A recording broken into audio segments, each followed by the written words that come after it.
Yeah, wow, incredible. I'm so proud to see the journey we have made with our Startup Germany tour since 2017. And now, 5 years after the first tour, I'm standing here and I'm happy to welcome you here live in Dusseldorf and at home on your screens to the grand final, the finish of this year's Startup Germany tour. It's great that all of you are part of it. My name is Dominik Stute. I'm responsible for the field of innovation, industry, and international networks at the Chamber of Industry and Commerce in Dortmund. I'm one of the main organizers of the tour, and I will guide you through the evening. An evening with many highlights. You will see live on stage 16 startups from 16 different countries that will compete against each other. In a big worldwide competition, these startups have prevailed against the best of the best from 37 different countries to stand here tonight. For this great success alone, I would like to congratulate all of our finalists.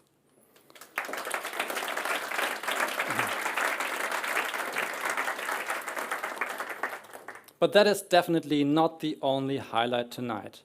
We are very proud that our Minister of Economic Affairs, Industry, Climate Action and Energy of the state of North Rhine-Westphalia, Ms. Mona Neubauer, is here tonight and will welcome you as well.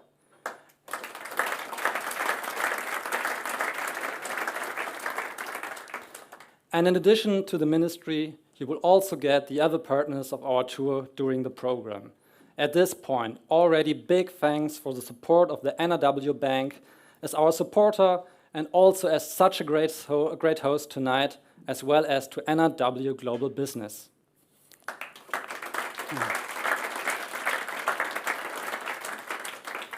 Yeah, and you can already look forward to the keynote by Frederick Knaut, the German head of Picnic, who will show all of our finalists how they can successfully settle down here in NRW. Our grand final today is at the same time the closure of this year's Startup Germany tour, in which we have digitally shown more than 80 startups from 37 countries the advantages of our business location NRW and brought them together with our exciting companies. In total, in the last 6 years, we have welcomed more than 430 startups from 55 different countries here in NRW and brought them together with more than 120 companies and multipliers from NRW. If you combine these numbers, we have created more than 5,000 connections with our Startup Germany tour. So these are numbers that make me really proud. The tour and today's final are a success story of many different organizations. The partners that I've already mentioned, our chambers abroad together with our umbrella organization, the DRHK, who attracted the startups with their international networks, and of course we, as the Chambers of Industry and Commerce in North Rhine-Westphalia, who are the hosts and the organizers of the whole event, with the special commitment of the chambers from the Ruhr area, Dusseldorf and Cologne. Yeah, and we would like to start our program with the representative of the chambers in North Rhine-Westphalia. I welcome on stage here Mr. Wulf-Christian Ehrich. He's Spokesman International Relations from the Chambers in NRW and Deputy Chief Executive of the Dortmund Chamber. Wulf, the stage is yours.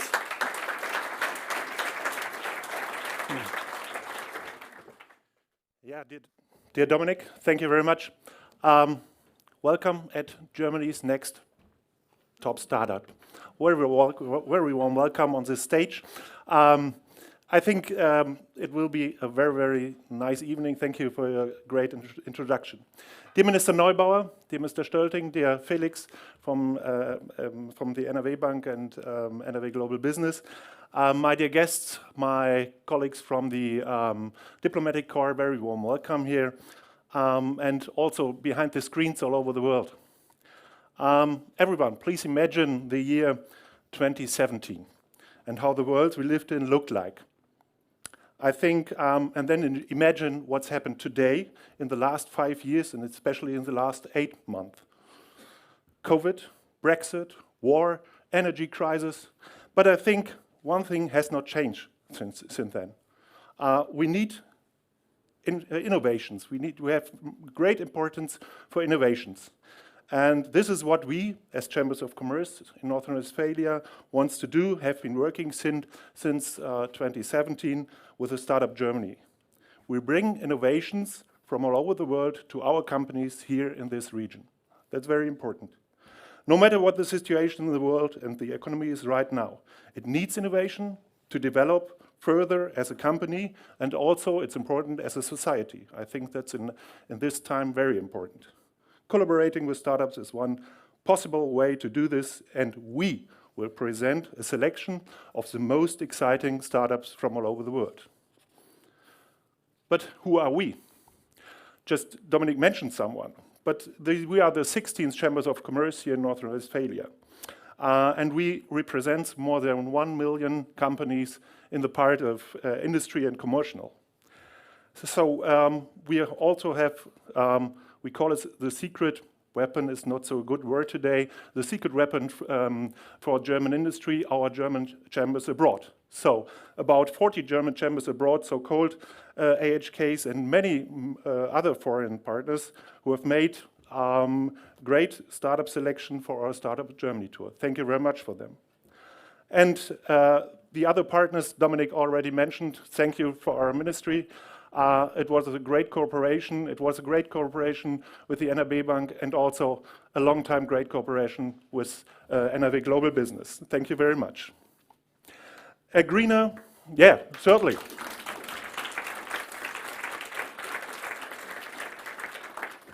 A greener, more sustainable economy, a secure energy supply, very important just now, and a competitive industry are the biggest challenges we face in North Rhine-Westphalia, I think in Germany, but also all over the world. You as international startups maybe know this. The startups you will see today will tie in here and show us new solutions and business ideas from the verticals industrial solutions, from the green tech, very important, and also logistics and mobility. And these are all areas in which cooperation with North Rhine-Westphalia and our companies here is more than worthwhile. I think so. Our companies are highly innovative and are the forefront on the technical movement, certainly, but they are also open for cooperations. And they are expanding their knowledge and developing new innovations, maybe with you, dear startups. I think a perfect combination. In today's world, it's not a matter, of course, that so many startups have such a long way to stand here tonight. It was a hard way, I think so, in many times. From Finland to Japan, from Uruguay to Hong Kong, from Singapore, on Denmark, and so on. All of them we will see here on the stage from 16 countries all over the world. Thank you very much that you are here. I think this speaks for North Rhine-Westphalia as a business location, for our great companies, and for an excellent program our colleagues organized here for you. Dear startups, I wish you all the best for this evening, for your pitch. Be sure that the Chambers of Commerce and all the mentioned partners are on your side, and we will help you to go to our region, to cooperate, to collaborate with us together. And I wish you, maybe just cross the fingers. The rest will be later. In the mentioned show, in the show that I mentioned in first, Germany's next top startup, they have just pictures for them. Here's a picture for you. We have a little bit more. You will hear it later on if you win this. Okay, thank you very much. And all of you enjoy the evening, all the best, and see you hopefully next time, next year, on the same place in North Rhine-Westphalia. Okay, thank you so much.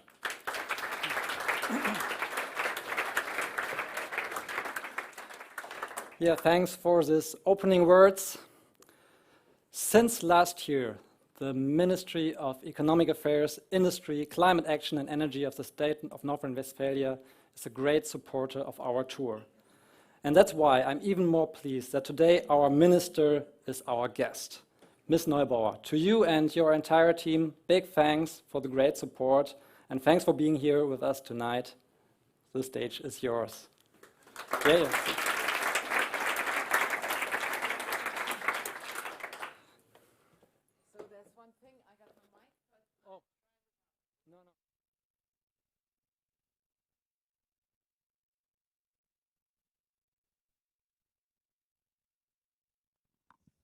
So, Dear honored guests and startups from all around the world, dear ladies and gentlemen, it's my great pleasure to welcome you to North Rhine-Westphalia and today's finals of our Startup Germany Tour 2022.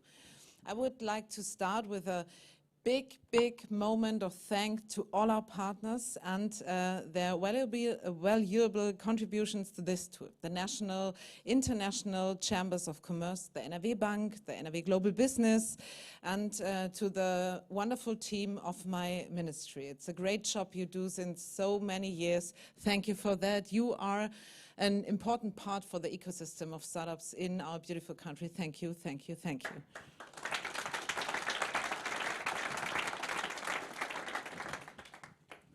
So this collaborative effort has shown strong results. This year, 81 startups from 37 countries participated. Today, the best startups from all over the world will compete in the final pitch to win a total of 15,000 euros in prize money. This year's 16 finalists illustrate an impressive range with regards to sustainability, industrial transformation, and digitalization. I'm delighted to see such a wide variety of innovative business ideas. So while we are talking about innovation and new ventures today, we have to acknowledge the challenges of our time. In order to face them, we need innovation such important and as important as never in the past. In times such as these, we need new ideas and approaches. This automatically brings the startup scene into mind, since no other sector is synonymous with creativity, innovation, and agility. If we want to succeed in future as a powerful land in the Federal Republic, we must transform the way we supply energy, produce goods, and the way we transport merchandise. Transformation in turn calls for innovations, sustainable business models, and investments that are oriented towards future. So, in order to achieve this, we need a strong startup ecosystem which is able to compete on an international level. Startups are of utmost importance for a state because they pick up technological progress at an early stage and, in doing so, contribute to the transformation of the whole economy. Furthermore, they are important collaborators for established players and help them with their focus on technology and innovative approaches.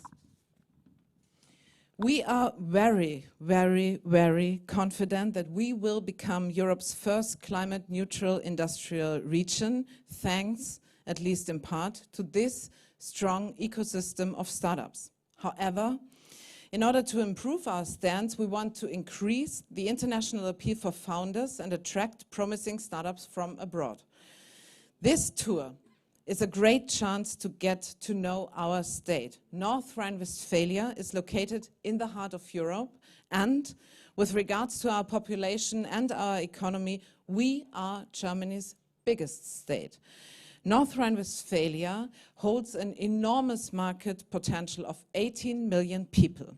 Our 68 higher educational institutions and more than 50 research institutes spur the potential for innovations, research, collaboration, and new business ideas. We provide a wide-ranging support system with various stakeholders, such as our 5 DigitalHUBs or our 75 starter centers, who have the sole goal it is to support startups. I'm coming to the end. I hope that this insights you took on the Startup Germany tour and contacts offer the potential for successful international collaborations and investments. Out of the 15 finalists of last year's tours, 3 startups, and this is a really important message to all the finalists of this year. 3 finalists' concrete expansion plans to Germany. One very good example of last year's startup tour is the Polish startup MedApp, which currently plans a new investment in Dusseldorf. Moreover, Arndt Makins from Slovakia is expanding to Dortmund and Accurate from France to Cologne. You see, North Rhine-Westphalia is a place to be if you want to start up a new ecosystem and a new business idea. With this year's program, we also want to provide visibility and financial support to promising international new business endeavors. We aim to assist you, all of you, with entering into the German market and in expanding your business here in North Rhine-Westphalia. We are very honored that all finalists made the effort to be here this evening in the NRW.BANK in Dusseldorf. Thank you very much. Therefore, we want to ensure that we also put in our best effort to connect all our startups with our key players from the startup scene here in North Rhine-Westphalia. And let me say, may this evening be the beginning of a wonderful, fruitful, and sustainable ecosystem which starts today with the final of the tour. Thank you very much.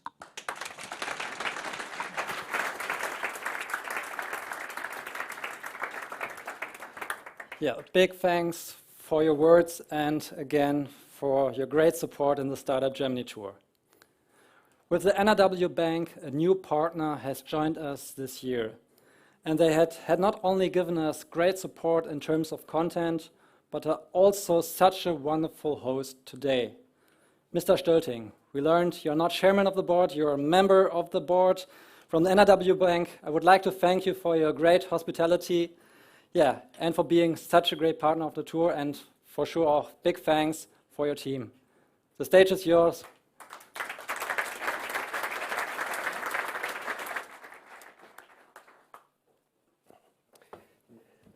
Yeah, thank you very much, Mr. Stute. Just one information on the organization. We have the spotlights here because there is a camera team over here, but the spotlights have the disadvantage that they are producing heat. And usually in this building, we have cooled ceilings, which would then bring down the temperature of the lamps. Unfortunately, we have a special energy situation right now in Germany, and one of the steps we are taking as an institution is also to switch off the cooling ceilings here in order to save energy. And I was told, since I'm representing the host here tonight, I should ask you and encourage you to take off your jacket if you want to. So please do so. Dear Minister Mona Neubauer, ladies and gentlemen, dear finalists.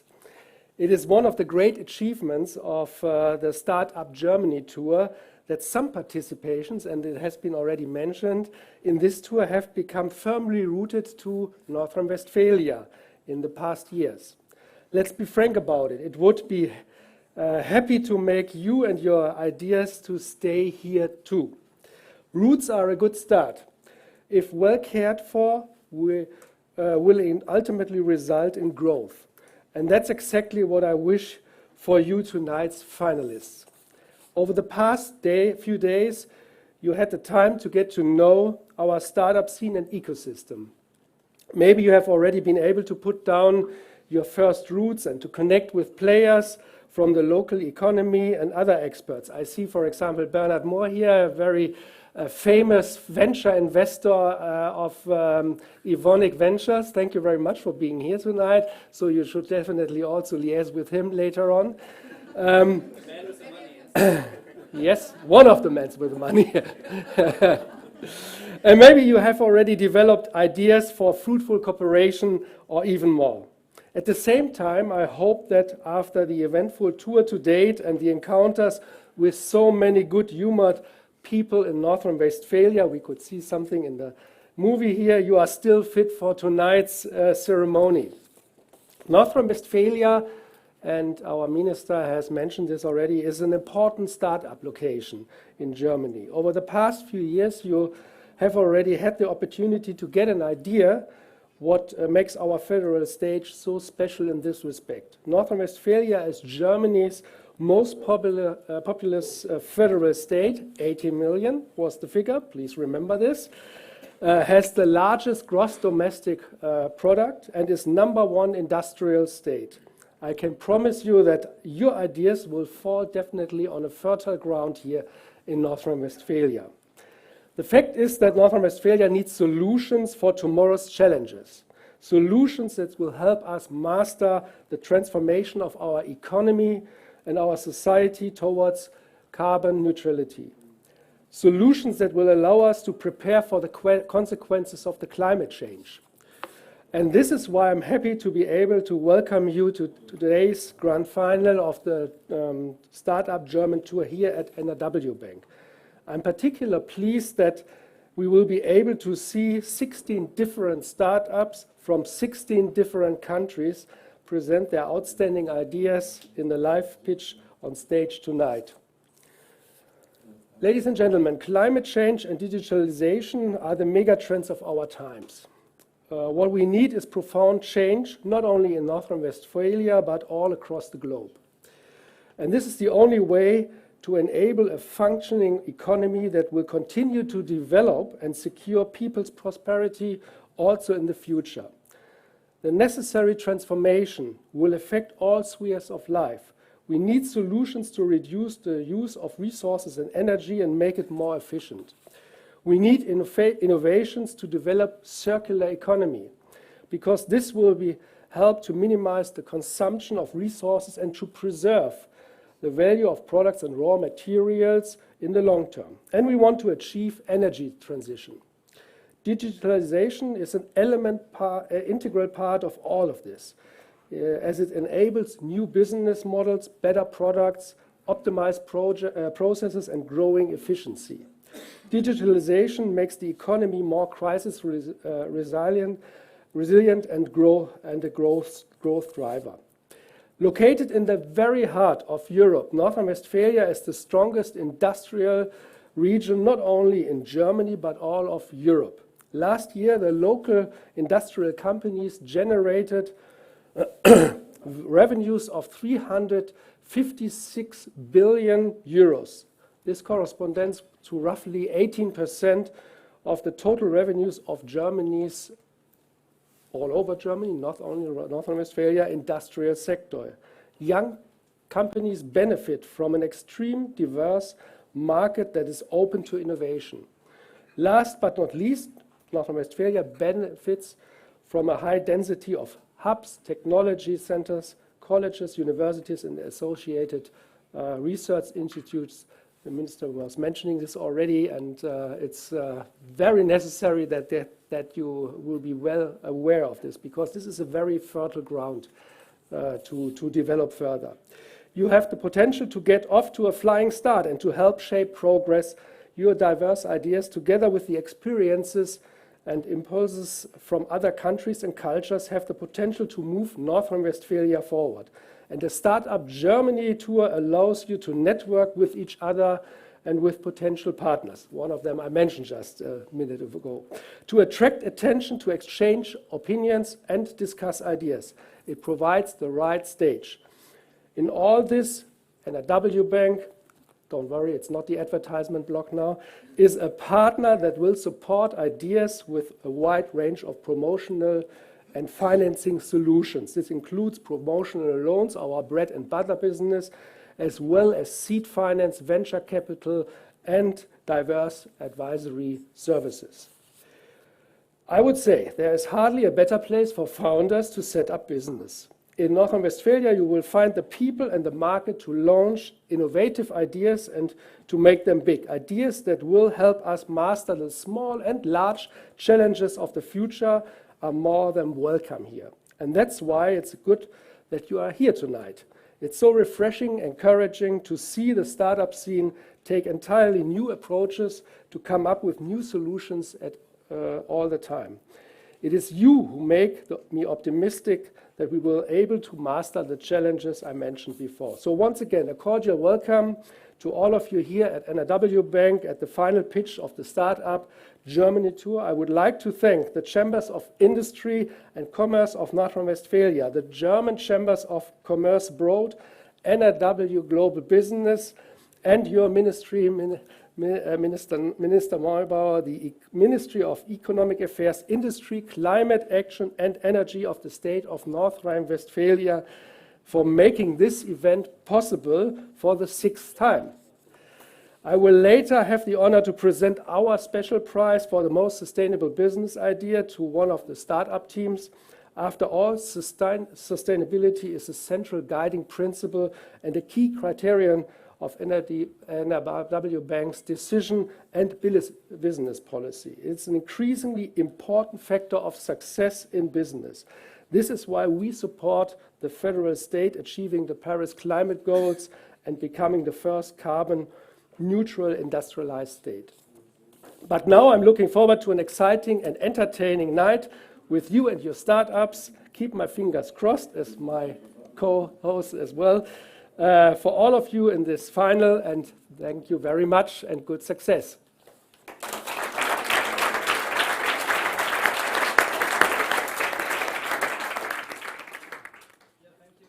Thank you, Mr. Stölting, for your opening words.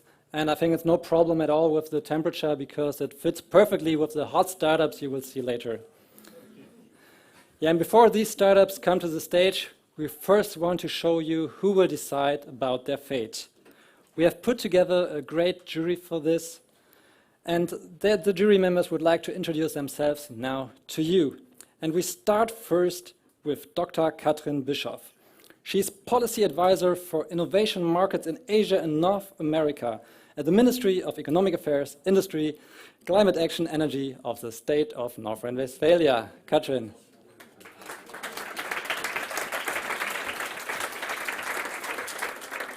Yeah, Dominik already introduced me perfectly. So as said, I'm working for the Ministry of Economic Affairs here in North Rhine-Westphalia, and I'm responsible for the field of foreign economic relations. And before that, that's what brings me here today. I worked for 8 years in the area of entrepreneurship, first in higher educational institutions, and then later on for the Ministry of Economic Affairs. And now we're still working together on this topic also with my colleague Nina Rieger. Yeah, and we're very happy. We're part of the tour now for the second time, as mentioned already, and I had the honor to be part of the jury last year as well. And this year we have a great variety of very interesting and very diverse and valuable startups, and we're very much looking forward to hearing all your ideas being pitched very soon. So thank you for coming. Yeah, thank you. And our next jury member is Eva Platz. She is General Manager International Trade Fairs at NRW.Global Business. Please come to the stage, Eva. Thank you very much, Dominik. So, very welcome from my side also. I'm Eva Platz, as Dominik mentioned. I'm working at NRW.Global Business. We are supporting this great startup tour since how many years? From the beginning on. Yeah. So we are supporting companies in their foreign actions. So we are attracting foreign companies that are interested in entering the European market and try to invite them to come to North Rhine-Westphalia. But on the other hand, we also support North Rhine-Westphalian companies that are interested in expanding into foreign markets. So, and we also support companies that opened up a subsidiary in North Rhine-Westphalia. So for you startups that are interested in opening up something here, as soon as you opened up something with our help and support, you can also enter foreign or other European markets. So North Rhine-Westphalia is not only a great place to open up something, but also your European hub, because we support you in entering even other markets. So what brings me here, I now had the, or today, the head of international trade fairs. So whenever you're interested in coming with us in foreign markets and be with us on a joint North Rhine-Westphalian booth because it's easier when you're in a group than to be in a very small booth. Please come to us. But what brings me here is I have a long history in supporting startups in entering here. I used to head our unit North America. This is where I know Dirk very well. We met several times in the Bay Area. I also worked very much many years with Israeli startups. So I'm very happy to see your ideas, and good luck from my side. So thanks. Yeah, thank you, Eva. Jury member number 3 is Sebastian Hanny-Busch. He is authorized representative and responsible for public funding and infrastructure for startups and SME at the NRW.BANK. Is that right? That's right. Thank you, Dominik. Good. Good evening, everybody. I'm really happy to be here, and for the first time actually being part of the jury tonight. As Michael Stölting said, as NRW.BANK, we are not only having great venturing and public debt programs, we also have several consultancy services. And together with colleagues, I do coordinate such a service. That means we're looking for public grants for startups, SME, and also for multipliers as for investors, for instance. So, for instance, public grants for R&D in North Rhine-Westphalia, or public grants for hiring new staff in our federal state. We also look for startup competitions and accelerators for you, which could fit to your idea. So please feel free to contact us in that sense. And I'm looking forward to the pictures, and thank you for being here tonight. And yeah, all the best for you. See you later. Thank you.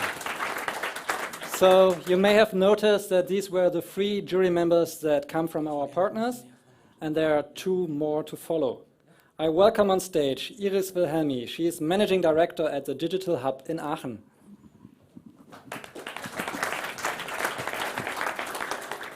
Hello, my name is Iris Wilhelmi, you already mentioned. I'm the CEO of the DigitalHUB Aachen, and the DigitalHUB Aachen is one of the 5 DigiHUB from North Rhine-Westphalia. We empower and connect digital pioneers, and in our business club we have over 500 members from small and medium-sized companies or enterprises, corporates, administration, and 280 startups. So we bring them together to develop and realize digital and sustainable business models. And we do this in our beautiful digital church at the entrance of the startup city Aachen. And for me, it's the first time here, and I'm very glad to be part of the jury. I looked at the very interesting business idea, and I wish you good luck for your pitches. And yes, I'll see it later. Thank you. Yeah, thank you. So last but not least, our last jury member is Dirk Kanngiesser. Dirk is an international tech investor, former co-founder and CEO of the German Accelerator, and today co-founder of the TU Capital GmbH in Dortmund. Dirk, please come to the stage. Thank you very much indeed. Dear startups, it's a pleasure after 15 years of Silicon Valley being back in my old home country. I'm from Dortmund originally, that's my home, and I'm back there. It's wonderful to see, if you have spent most of your life in the recent years outside this wonderful state, that how many things have already changed. And this event is already a fantastic example. I must say that it's a wonderful pleasure to see many former colleagues like Dr. Johannes Felling, with whom we created the German Accelerator together, which was already an early start into something really new, right? From scratch, it was done something. And now that a state opens itself to global startups, and tried to actually connect this. It's really a great thing. My role for you is, and what I offer to you with my place at the Technical University of Dortmund, which is my old alma mater, that if you ever need to have a connection and a view as an international investor, I'm there to help. That is what former startup entrepreneurs do among each other. They are there to help, right? And that's what we wanted to do. Good luck tonight. Thank you. Yeah. Great experts, a great jury. Many thanks to all of you. I wish you a wise choice in the selection process, and I'm pretty sure that that will be not an easy choice.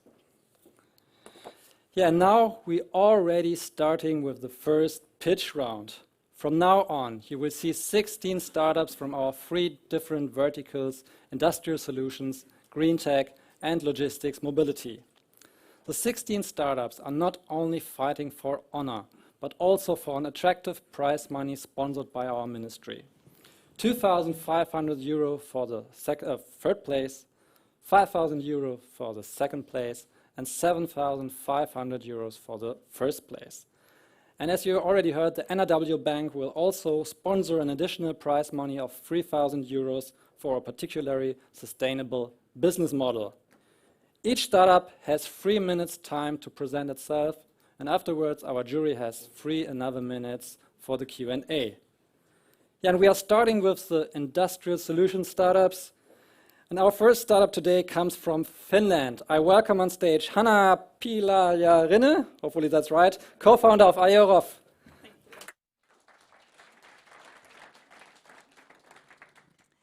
Ladies and gentlemen, greetings from Finland and good evening. My name is Hanna-Busch and I'm very happy to introduce you our startup company, Aeroff. Our mission is to redefine the concept of clean air in industrial environments. We started with metal machining, while we are introducing our first commercial solution of our Aeroff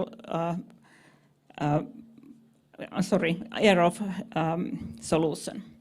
In the metal machining, part of the metal machining fluid is transformed into harmful aerosols in the heat of the process. The current filters, they pass these harmful aerosols and they spread in the factory hall. There they cause significant and various problems for both the employees and for the nature. Our Aeroff solution captures these harmful aerosols before they are spread into the factory hall. We return them back to the fluid so that it can be used again. By doing that, we bring benefits for our customers. In addition to the health and comfortable working environment, we also bring cost savings through improved recycling. We help with the environmental savings and improve the sustainability. We are a spin-off company. We have a strong research background, and we still continue the cooperation with the universities in our product development. We have protected our technology, and we own all the IPRs. Our team is responsible for marketing, sales and deliveries of the solution for the customers.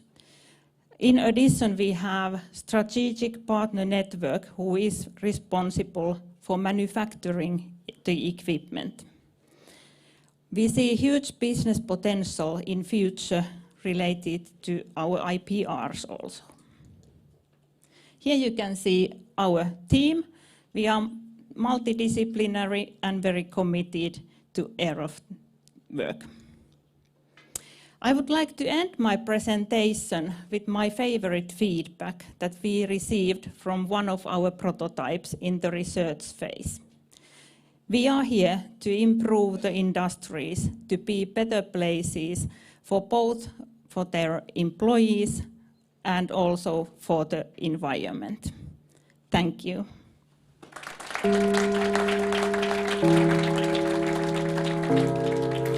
Thank you for the great presentation. It's always hard to be the first one.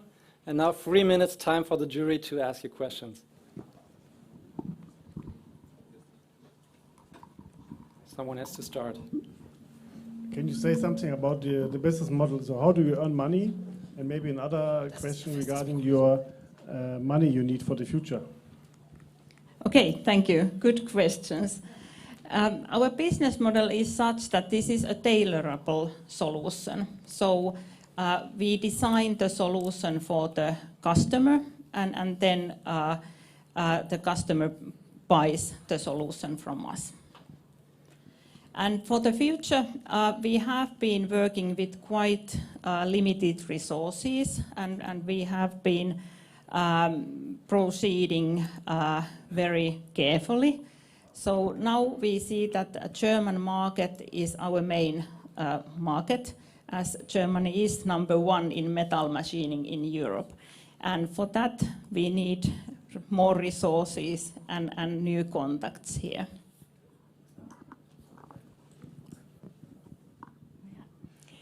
Did you already get in contact to potential German customers or partners? Good question, thank you. We have done some pre-research work by ourselves. We have some information, but of course we need more.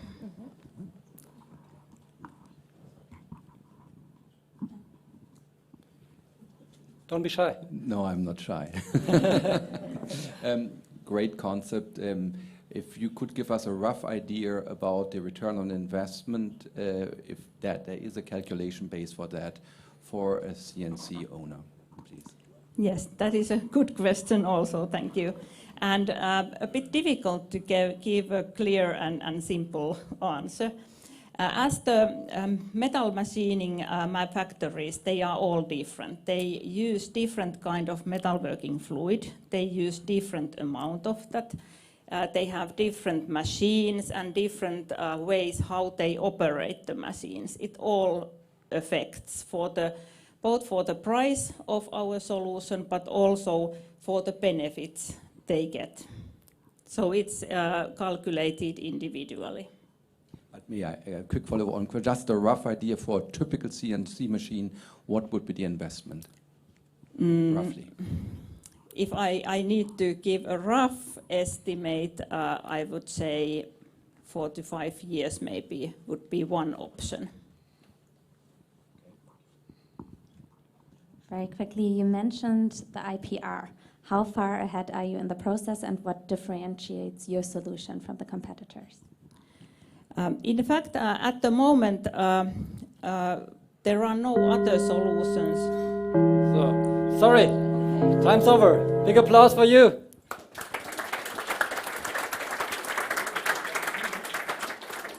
So, our second startup comes from Japan. Big applause for Joji Toyama, CDO from the startup DeepX.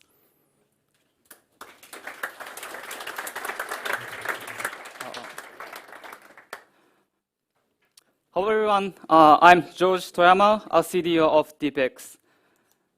We are automating any machines and innovating global industry by leveraging Japan's strengths with the latest software technology. And now we are focusing on the construction industry. First, let me show what we do. This hydraulic digger automation system is designed to be retrofitted to any types of equipment. DeepX aims to offer this system for challenging construction sites worldwide, helping to solve problems like labor shortages and safety. This is not a remote control, but fully automated by AI. Of course, we have competitors, so what makes us different? The first point is versatility. Our system can easily apply to many types of machines and tasks, unlike our competitors. And second point is sim to real. Okay, so what is sim to real? Well, AI usually needs a lot of training data from the real world, but we use simulated data to train our AI, which will save a lot of time, money, and makes for more robust algorithms. As for our business model, we have two strategies. The first is collaborative R&D. We assign a right engineer to the project and develop AI algorithm for the request from the client. By doing so, we can accumulate our technical modules. The second is license sales. We sell a product consisting of those technical modules to the client. For example, we have developed key features of the excavator automation system in R&D project. Now we are selling it to manufacturer of other types of the excavator. Now our annual revenue is $2 million. To capitalize on our key strengths, we will soon enter a 400 billion euro market. We are especially interested in German market because the wage of the workers are high, skilled labor, meisters are decreasing, and there are many construction companies. And our truly global team is ready to take on it. Finally, let me explain the future automation steps. The steady income is initially coming from machines called caisson excavator and overhead crane, while future income is coming from more general machines like backhoe or mobile crane. And ultimately, we will achieve our mission, automating any machines and innovating global industries. Thank you very much. Yeah, right on time. So, yeah, okay, let's wait. Good. The jury, please. Thank you for the good presentation and the interesting idea. How did you find the startup team? Where do you come from as a startup team? Yeah, so we are from University of Tokyo and spin off from my laboratory. So my laboratory was major was AI, and then yeah, we got the project at the time, then spin off as a company.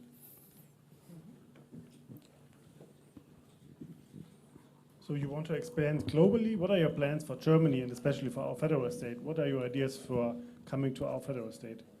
Yeah, so basically we want to expand our business not only in Japan but in global wise. Since like I explained, a labor shortage, like especially for the skilled labor, is a very, very serious problem, not only in Japan but global wide. So we are like looking for the market in German also. Can you explain a bit more about the business model? Is it a SaaS subscription model? Or how does it work for our customers? So this is not really a SaaS project, and every time we do automation, we have to collaborate with either manufacturer or construction management company.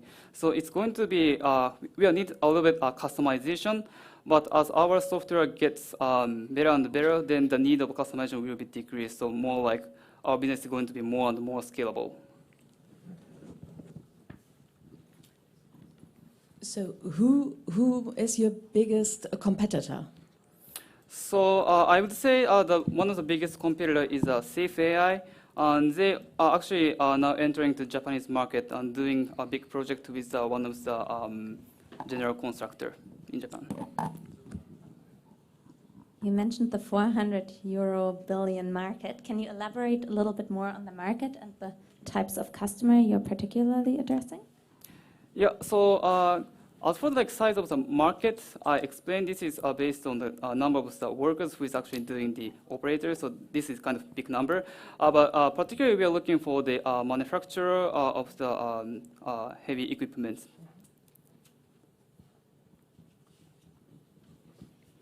No more questions? So you're looking for external capital, like venture capital rounds. So you want to expand globally, $400 billion market. So I guess you need some venture capital money, right? Yes. How much is it? Yeah, we have raised $15 million so far, and we want to raise actually more. We are thinking about next round as a $50 million in the next round. That is current financial situation. May I ask what you use the money for? Basically to hire talented engineers. Okay, I think no more time for last question. So thank you very much. Big applause.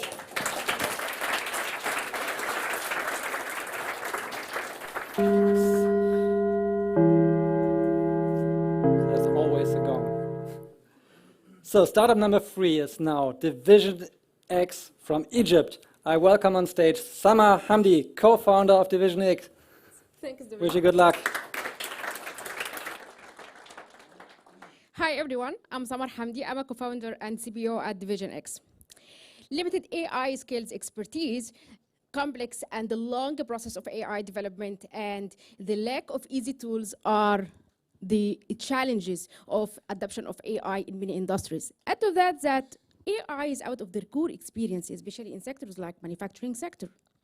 So there is a need for solution that do all of these steps that already done with coding and to be easy. So our no-code platform, Tuba, is a no-code platform automating the machine learning process. It's our platform to label your data, train your data, and deploy your AI vision in the applications. Easy like using the apps on the smartphone. So I'm gonna show you a video that how to use it to build a machine learning model.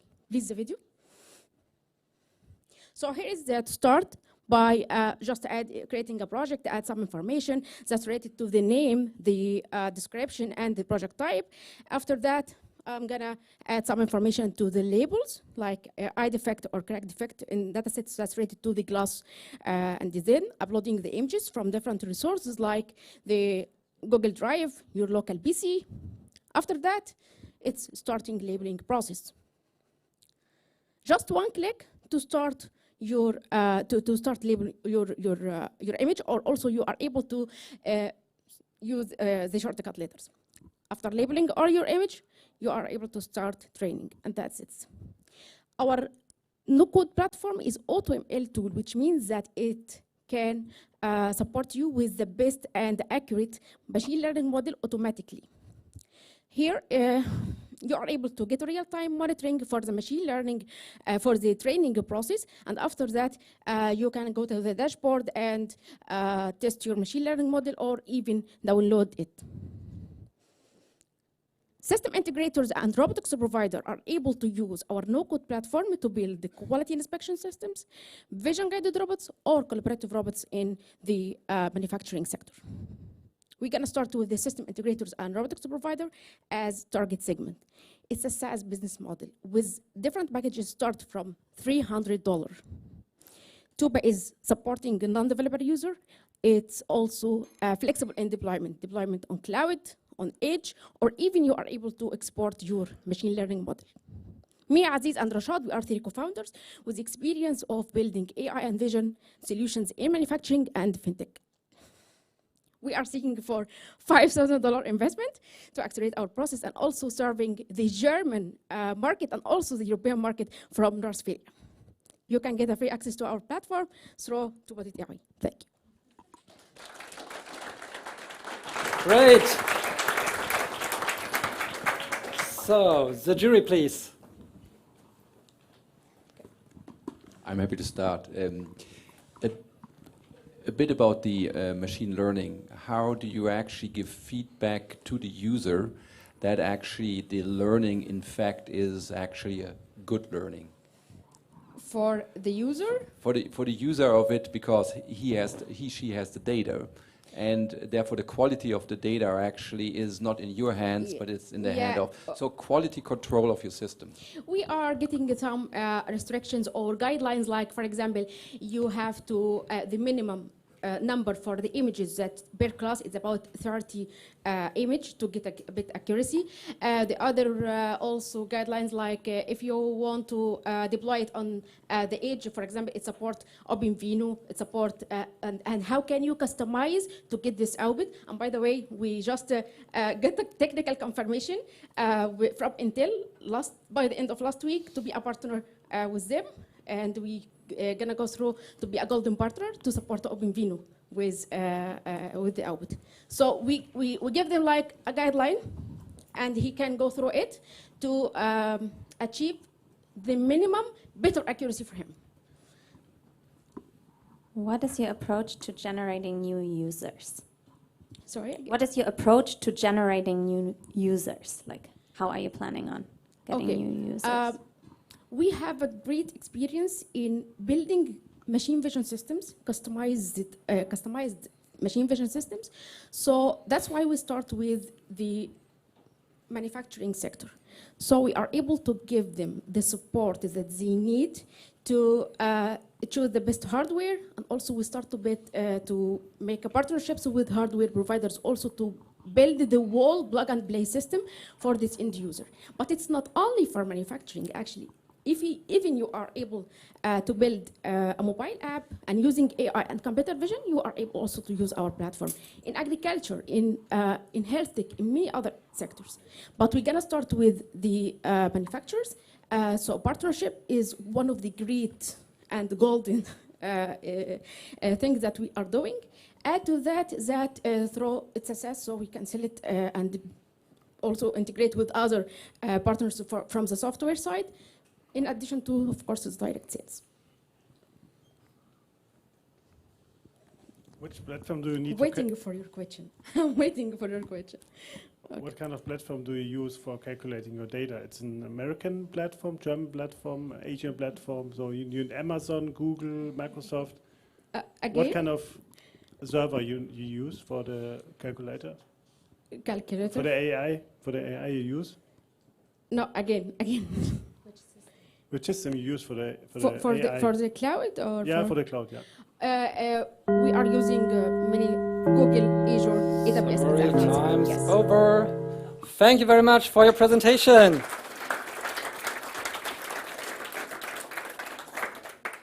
Our last startups from the industrial solutions vertical is now TEGnology Apps from Denmark. Big applause for the sales director, Jörg Reda. No? Oh, I'm sorry. That was the wrong startup. There's one startup before. We go on with Flokzu from Uruguay. And I welcome on stage, sorry for that, Micaela Suarez. She's Chief Revenue Officer.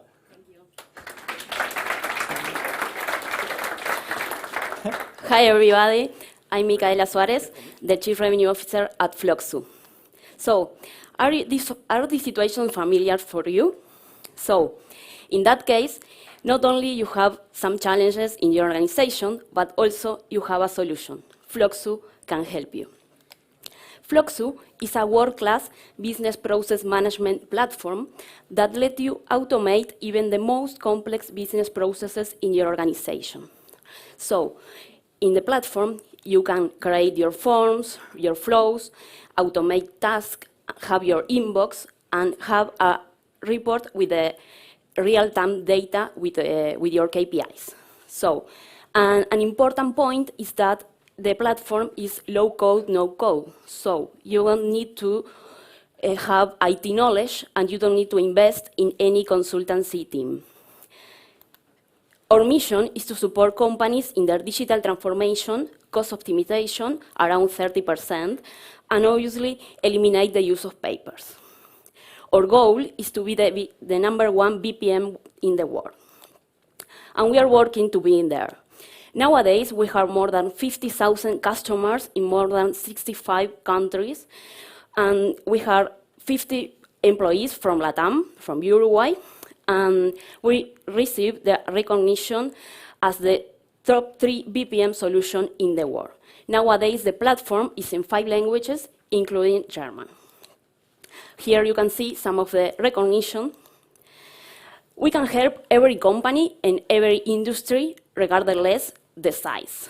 Here you can see some of our customers that work with. In fact, we have 3 customers already in Germany. So, why Flokzu is better than other alternatives? First, because it's really easy to use, and you don't need to know anything about IT. You don't need to spend money in consultancy. And also, the pricing is really flexible and fair. And you can see the results in a short time. An important point is that, obviously, and as I said, the platform is low-code, no-code. And this is a really important point because we are in the middle. It's a low-code, no-code solution, but also it's a very robust at the same time, like IBM, Visage, Oracle, and all of that. So, right now, we are landing here in Germany because we want to continue growing here in the country, and for that, we create a really good partnership program to to work with local companies to grow up in the market. So, if you want to improve your business, and in Flokzu we can help you, and I want to give you this present for you. Thank you. Yeah, thank you for your presentation. Julie, please. Thank you for your presentation. You say that your pricing is very flexible. Yes. I think it's per user. Can you say what for small and medium-sized enterprise or for bigger, how much it costs for per user, for example? Of course. First, Flokzu is a SaaS company, so you have to pay per user. You can pay monthly or annually. Monthly is around $21 per user. An important point is that not all the users need to pay, only the users that create the flow and take action. And how standardized versus tailored is the service to the individual users? Sorry? How standardized or tailored is it? Like, is it individually tailored to each individual customer, or is it a standardized service? No, it's a standard services, and to join you need to create like a tenant, and then you have to invite to the other person in your organization. So I do have a question to the team. So do you or someone in your team already are experienced in founding a company and selling or expanding? Yes, of course. Well, first of all, the founder of Flokzu is also the founder of another company that is called Integradoc, the Uruguayan company too, that also is scaling in the world. And also our CEO, Manuel Gross, has a lot of experience on that. And in my case, I work on other technology companies too. Is it right to assume that you focus on small and medium enterprises, because other companies like Signavio or Celonis, which already have a big SAP connection, so you are focusing on the ones which are really the low end, is that correct? Well, in fact, nowadays we have more of the, we have more of 30% of the revenue from the big companies. Small companies, and the rest with the big, because as I said, we are in the middle, so we can complement this big software or hard software like SAP, IBM, Visage, and like that. So, for example, big companies or corporates hire us to gain velocity and be faster in their processes and combine Flokzu with the other software. So for that, we compete very well with these solutions. How much money do you need? Good question. Well, in fact, nowadays we are bootstrapped. We are investing our funds, but obviously we need to invest more to scale up. Time's over. Thank you very much. Thank you. And now, the last startup from the industrial solutions sector is coming. I welcome here on stage TEGnology Apps from Denmark with the sales director, Jörg Reda. The stage is yours. Yeah, thank you very much, Dominik, for being so eager to introduce me. Hello, everybody. My name is Jörg. I'm from TEGnology, and we are from Denmark. And we have identified a challenge in the industry, which is coming down to the simple task of powering the industrial sensors that we would like to implement in the industry in order to digitize. And of course, we have a solution that is based on thermal energy harvesting locally to have an alternative to batteries or cables, for instance. So what is going on in the industry? Digitalization. You put sensors everywhere and in all places. Long distances have to be bridged. And the challenge that the industry is facing in order to put the sensors, generate data, and use some AI in order to improve processes is that you have to bridge long distances. And we're going wireless because cable installation are on these long distances rather costly. Wireless, when not using cable, is coming down to batteries. And batteries have the issues that they are mostly not usable in harsh environment, hot places. They have reliability issues, and they limit yourself in the data amount that you can send. So we have some decent costs involved to changing the batteries as well, and that is replacing the battery. You have to pay somebody that goes out there. You have to climb chimneys and other stuff where you involve many costs, and you have maybe even process downtime in order to change the battery or make it safe to change the battery. And then we talk about costs of the 100,000 euro per hour. So we are going to change 28 billion batteries a year in 2025, and this is of course an environmental issue, but also for the industry a cost issue. So what we suggest is using simply the process heat that is available locally in most processes that are used in the process industry. And we have a hot surface, we have a cold surrounding area, and by using some materials that generate a voltage and some smart processing, we can enable a power supply similar to a battery. So we get a functional device at high temperature, at high humidity, at dirt, unsensitive to vibration. It works in darkness and in light. And we have a game changer here because we have a no compromise on battery lifetime. We enable sensors to be in hard to reach places and so on. I have to hurry up a little. The market is extensive, very growing, and we're focusing on predictive maintenance and process monitoring, but also safety. We have a product portfolio already with a safety device. It's a hot pipe alert, fully autonomous, and we have the power supply as mentioned, and we also have the power block, which is a patented device we have. Yeah, we generate value, 10 times more data in some cases here, over. And we have some good feedback. Sorry. Thank you very much.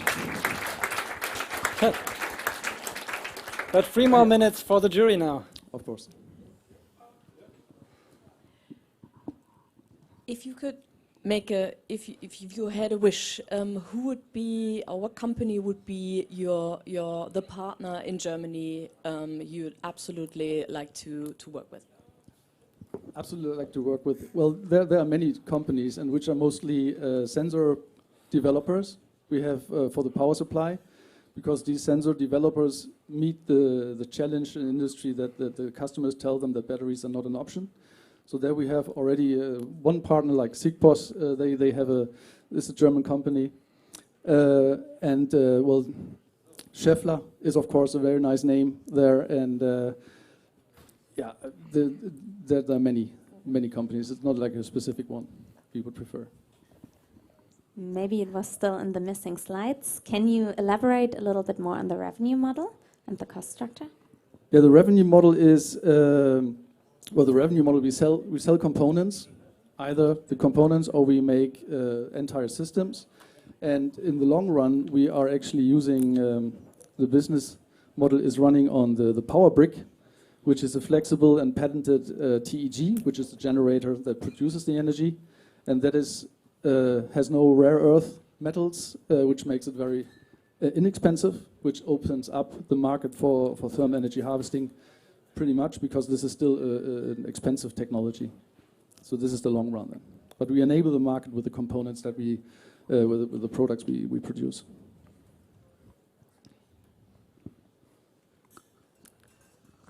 Can you also say something to your team? Yeah, our team consists of 5 people so far, 5.5, let's say that. We have a CEO, which is chemical. He's a founder of the company. He's a chemical background, so he's in the material science of the TEG. We have a low power designer, which is mostly working on the power management. My background is sales, but also product management and product development from the IoT space, also IIoT. And we have a CEO that is from the organizational organizational background of actually plus 15 years, I think. She's also very experienced. Your business model will be fabless? The business model, yeah, it depends a little. Fabless because we so far we go with partners. Yes, it's fabless, but we might need an assembly line, and this is also what we are going forward with now, like an in-house assembly line of the components, and maybe also of the TEG production in the end, because that requires some specialized process that we are developing right now with our partners. Yeah, thank you very much, Jörg. So that was our last industrial solutions startup, and before we come to the green tech startups, as I said, we have a great host today. Because it's so hot here, the NRW.BANK organized some drinks for you. They will come around now and serve you some drinks. So for our digital viewers, it's just 30 seconds.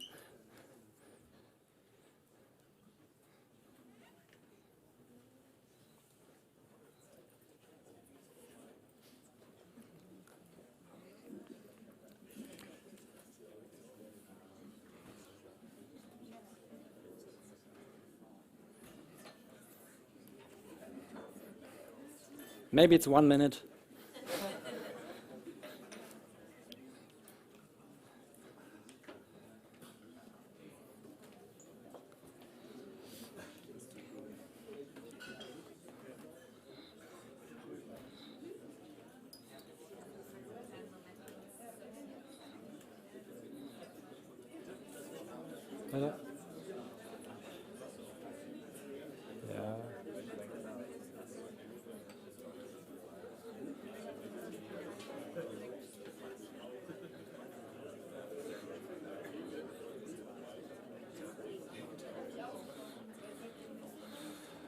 Okay, I think we can go on now.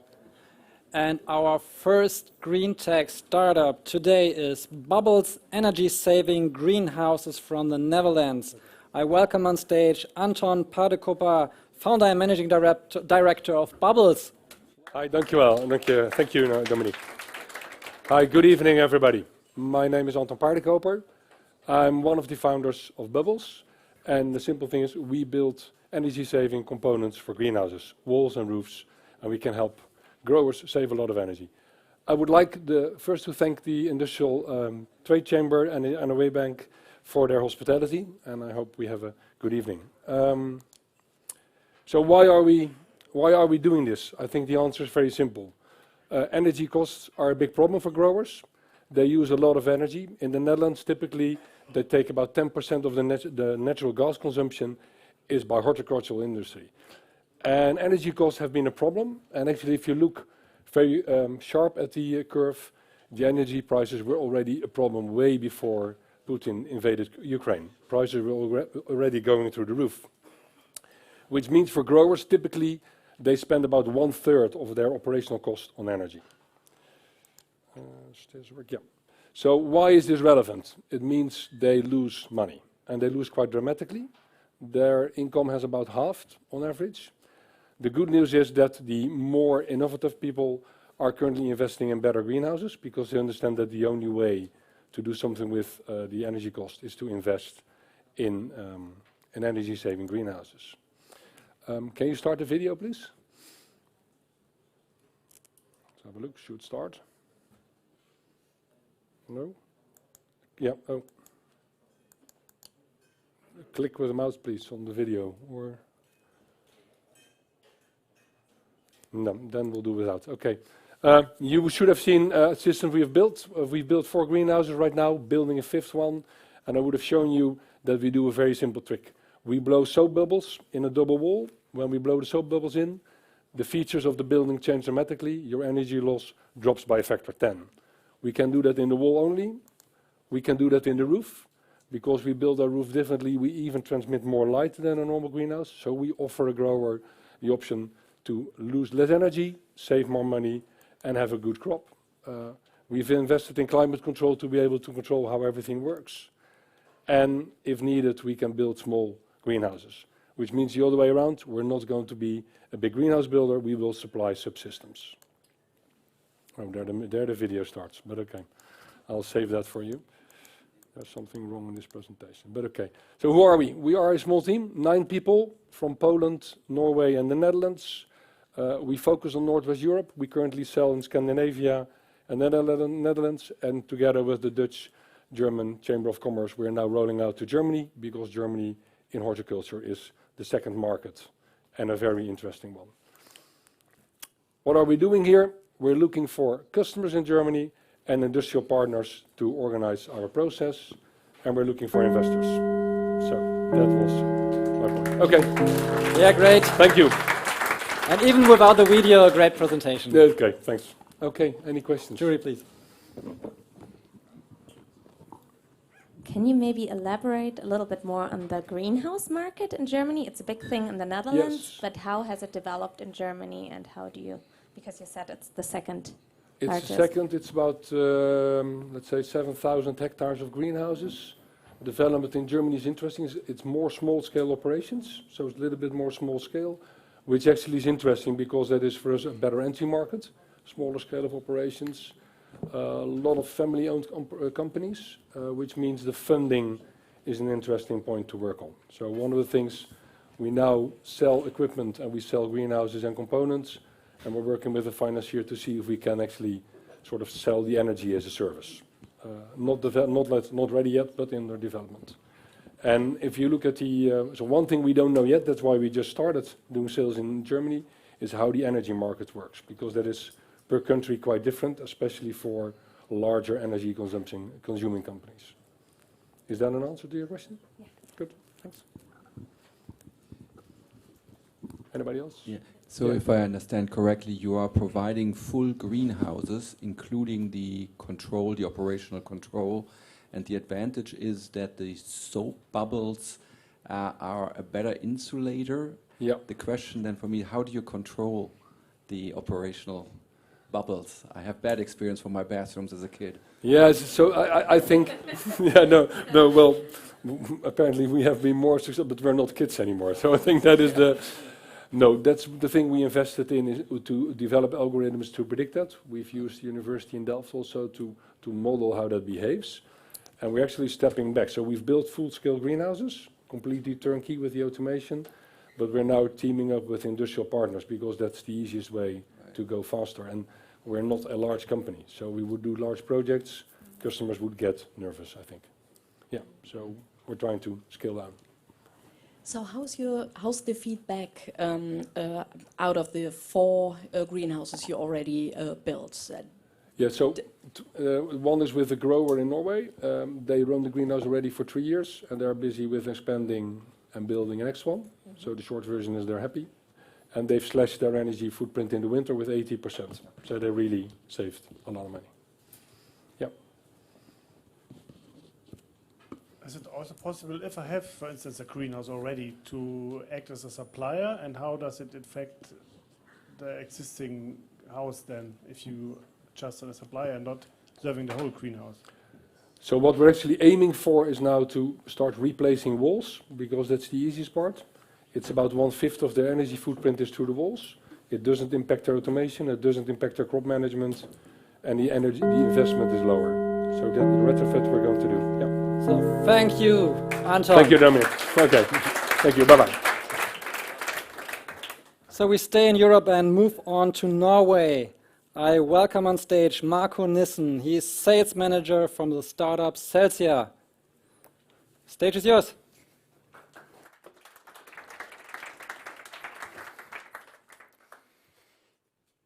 Yeah, hi everyone. Marco here from Celsia. We're a Norwegian software company and we make sustainability reporting simple. Yes, we make sustainability reporting simple. Not sure why the clicker isn't working. Yes.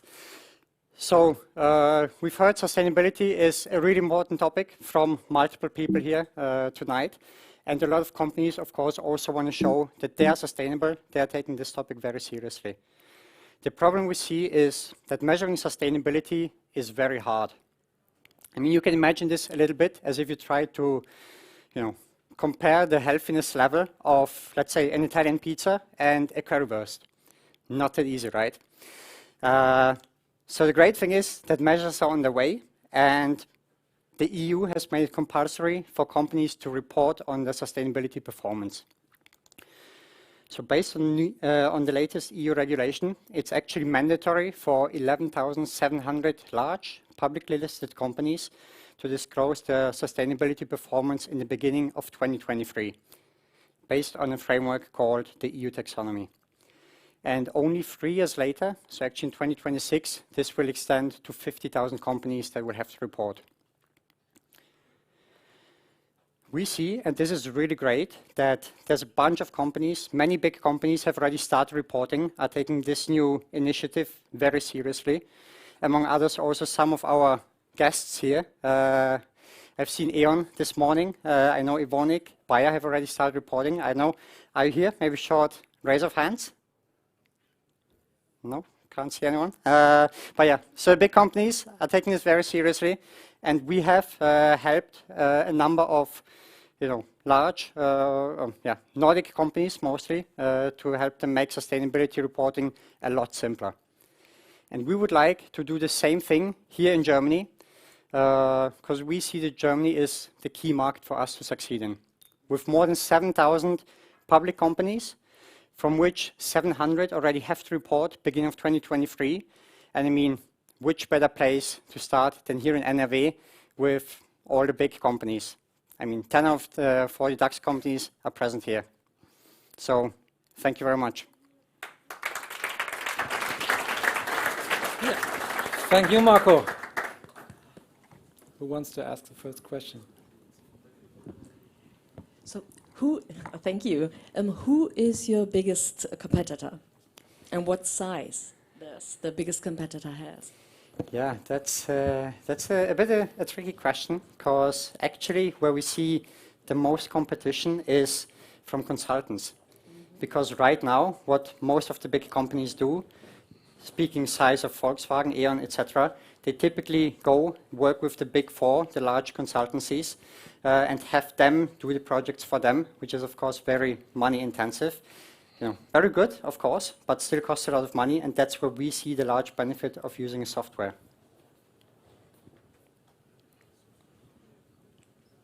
How much does it cost, for instance, for Evonik, Bernhard, to introduce your software at Evonik? So we have, a custom-based license fee. It's a SaaS subscription, annual fee, and it very much depends on the complexity of the project in the end. Could be from somewhere from a higher 4-figure number until 6 figures. Really difficult to say. Yeah. Would your software also be interesting for small and medium-sized companies? It could be. We have a few of SME clients. Usually companies that, those are not required to report by law, but still if they're very sustainability focused, have a sustainability ambition, it could still make very much sense to, if they want to prove, if they want to show that they are green, that their technology is something sustainable, then they would, reach out to us, and that could make a lot of sense as well. How does your technology make sustainability reporting simpler and sexy? Yes. In a nutshell, maybe. So it basically provides the framework. You don't have to go and search for all the different questions, for all the different criteria that you need to check. You can imagine it in a simple way, a bit like a questionnaire. You select the right activities, and we have it all available in one place, and help make collaboration simpler, and in the end provide a simple guide for auditors also to go in and check, because you can provide documentation directly in the software, which you can't do in an Excel sheet, which would typically be the alternative. Aligned with the law, kind of. How it's 100%, yes. So if I'm the CFO of a large corporate and I have an offer from PwC and you, why will I select you? So if you are the CFO, you should definitely have your team have a chat with us. But basically, it's all about money. We can make this simpler. Actually, the big consultancies also use s.r.l here partly to make it simpler and more efficient to report, and in the end save money. Great. Thank you, Marco.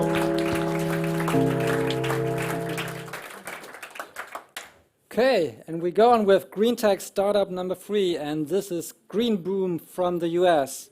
Big applause for Sudhir Sharma, co-founder and CEO of Green Boom.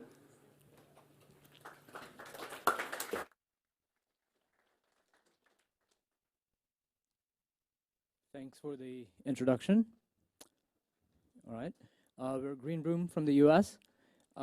We manufacture oil sorbents that are completely biodegradable and use agricultural waste materials. Now, when I say oil spills, you probably imagine huge oil spills that are happening in the ocean, such as the Exxon Valdez spill or the recent Gulf oil spill, which was about 10 years ago. That's shown in one of the photos on the left side, which might be on your right. In fact, oil spills happen every day as a matter of daily operation. In, for instance, metal stamping, manufacturing operations, basically anywhere there is any sort of hydrocarbon fuel handling or hydraulic fluid that's being used in machines or being transferred into other vessels. What happens today is after the oil spill happens, they're cleaned using absorbents, and these are made from polypropylene materials, which is the same material that a face mask is made from. The problem is you use these materials to soak up the oil, and then they go into either a landfill or are incinerated. What we have created are materials that use, or sorbents that use materials that come from agricultural waste. Our processes use no water and use only waste materials that are not food or feed based. We have a global patent for our products. We are certified in Europe and in the US, in the Middle East, and in North Africa. Our products are basically the same function as any other product on the market. They're priced competitively and in the end leave no waste byproduct. There's a global market for our products. We're primarily focused on oil-only adsorbents right now, which are $2.5 billion globally. The total industrial sorbent market is about double that. We've already done a variety of pilot tests with customers that are in a variety of industries, such as oil spill response, industrial companies, companies that do fuel handling for aviation, marine fueling, and others. We've already approached the European market, and we're working with a variety of distributors to see what we need to do. Next step for us is to manufacture here because logistics from the United States is impossible because of the low density of these materials. For us, setting up a initial pilot scale facility anywhere is a very fast time scale. We can do it in about 6 months. Anywhere in the world now, we've already also developed a process for oil spill response sites where we can deploy a system for oil spill responders within 48 hours using the equipment we've designed. We are in the market currently the only zero waste alternative. The one on the left is a photo from the Exxon Valdez spill, and one on the right is from disposal of our product. Thank you. Thank you. The jury. Thank you for your presentation. Can you tell us something about your startup team and where do you come from? Yeah, so I'm the co-founder. My co-founder was my PhD advisor. So after he retired and I was finished with my previous project, we started the company. Our background is in nanocellulosic biomaterials, or nanomaterials. And this just was a glaring problem to us, that why are companies still using basically oil byproducts to clean up oil spills that are created by them, and then sending that material to be disposed of in landfills or incineration, whatever. So we came up with this solution to do that. And how many people are you now? We are currently 6 people, so 2 co-founders and 4 other people. We have a director of sales, we have operations manager in our warehouse, and we have 2 other sales folks. And going forward a year, what will be your anticipated production capacity? So our current capacity at our first facility in the US, which we built with our prototype equipment, is about 4 tons a day. Our plan is to scale up. We actually are in conversation to scale up in the Middle East, in a location there. We've already been approved by Qatar Energy. That facility will produce 100 tons a month to begin with, but we'll scale up to about 1,000 tons a month. And we want to basically replicate that model here for Europe as well. How are you planning on approaching the German market? Sure. So as I said, we've already spoken to a variety of distributors. We did our first big European show in August called Interspill, which is focused on spill response, and then we met with the German spill response specialists. So they are usually, we found, in the US it's private companies, but in Europe they are usually the firefighters. Ports also use it, so I'm actually meeting with some of them tomorrow or Friday. Additionally, we've also identified sources of raw material in the state. Your patent must be pretty strong. Yes. Because not a lot of people will like you. That's fair enough. Yes, it is. Are you having a specific IP strategy to work around more patents? Yes, we are creating more IP based on the core technology, yes. How much money do you need? Well, we can have that conversation.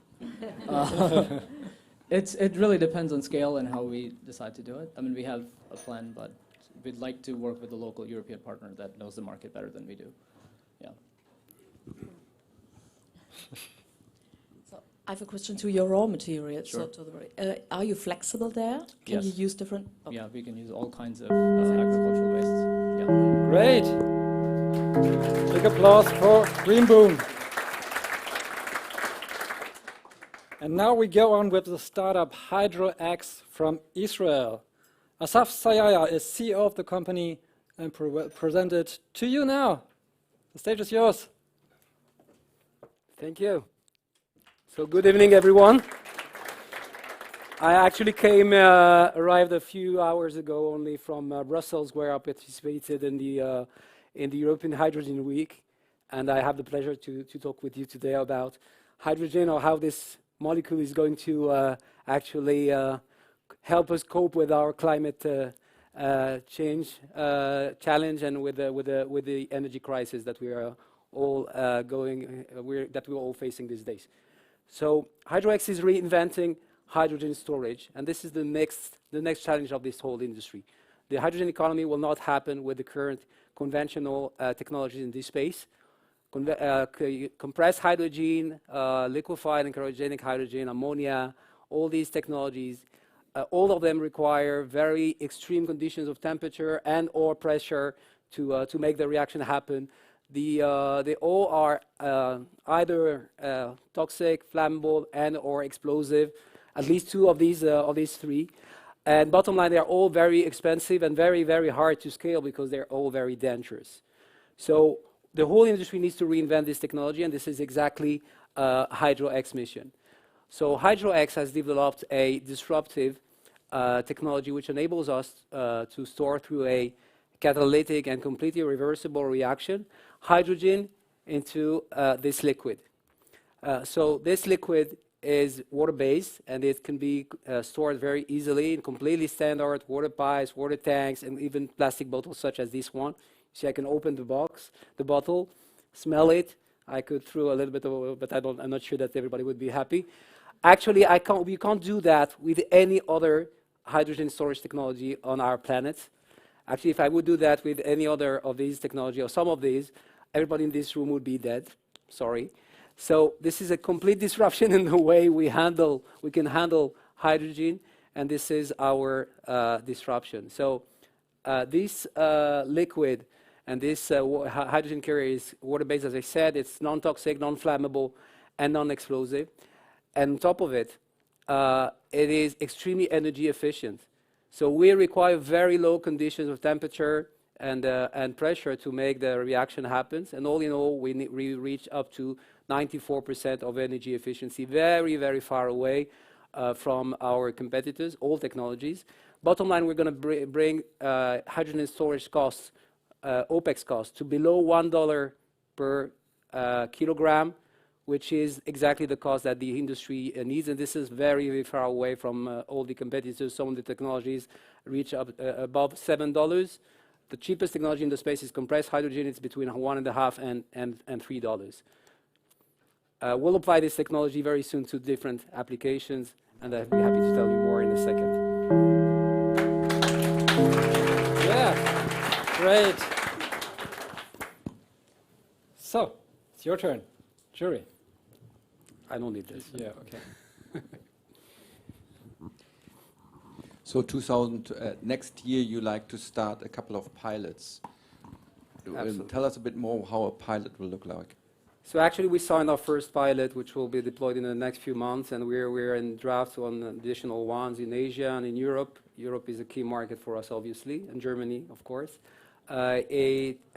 I would say a typical pilot would be deploying a storage or a release unit. We have 2 units.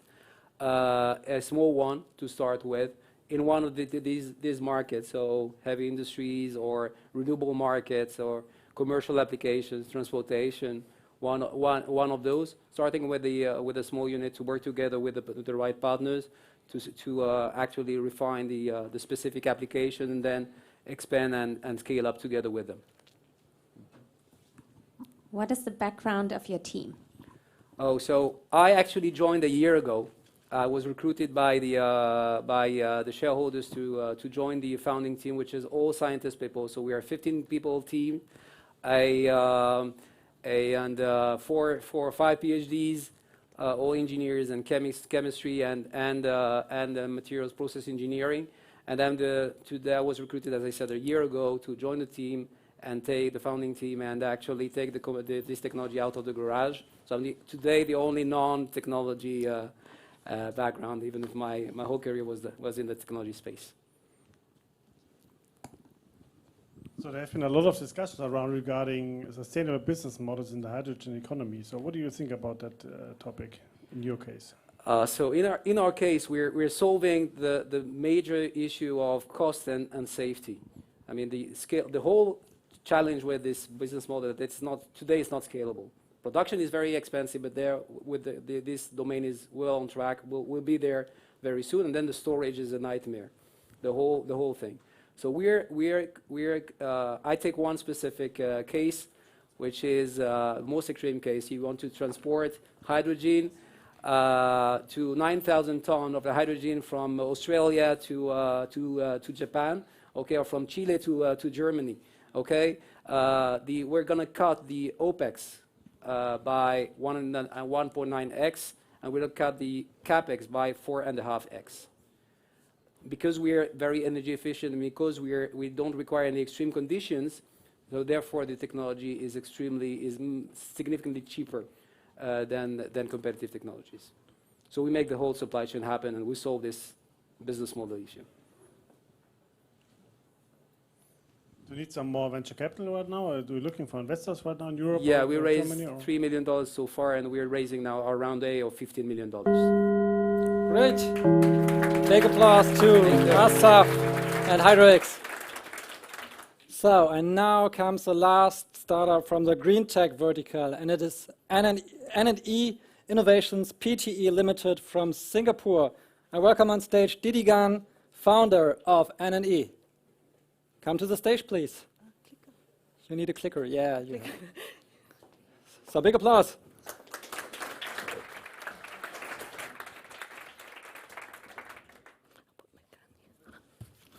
Hi everyone, I'm Didi.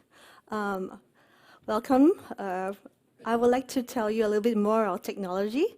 I am Didi, the founder of NNE Innovations from Singapore.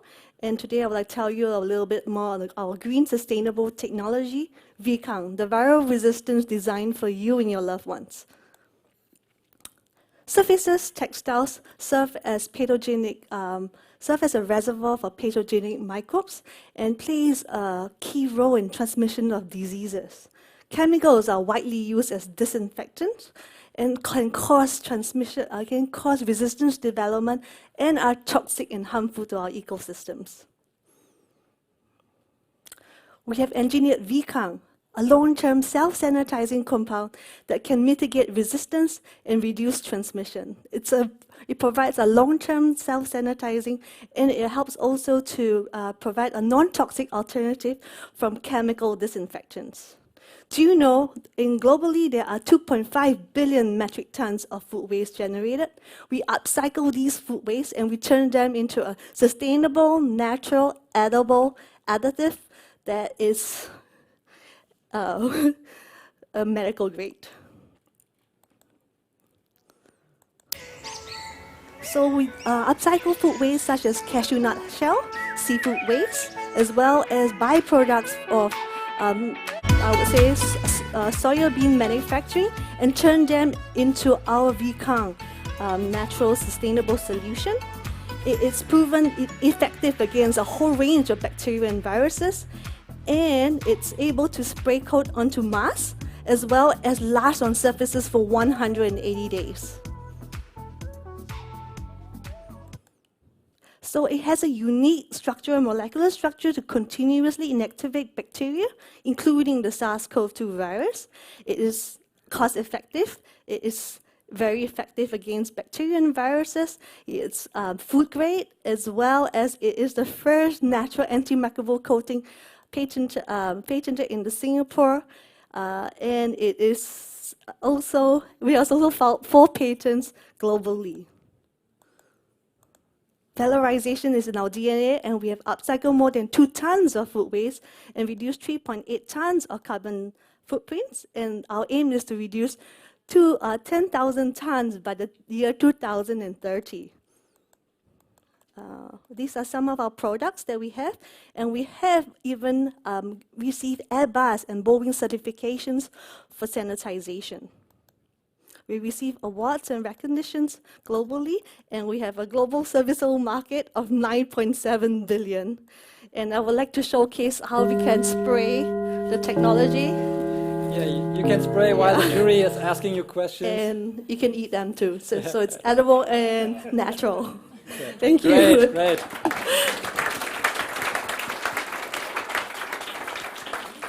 So, the jury, please. Yeah, it's a great opportunity. The question is a bit about the business model of how you want to go to market with partners. So is it a licensing model? We have different models. The key is really to showcase how natural our technology is for replacement of heavy metals in food additives. So recently there's a ban in the Europe market for titanium dioxide, and we are a natural, cost-effective method that you can, additive that you can, large organizations can replace their antimicrobials with. So there are B2B as well as B2C. B2C is our products such as our coatings that already have Airbus and Boeing certifications that you can spray coat them onto surfaces as well as seats that you're sitting on now.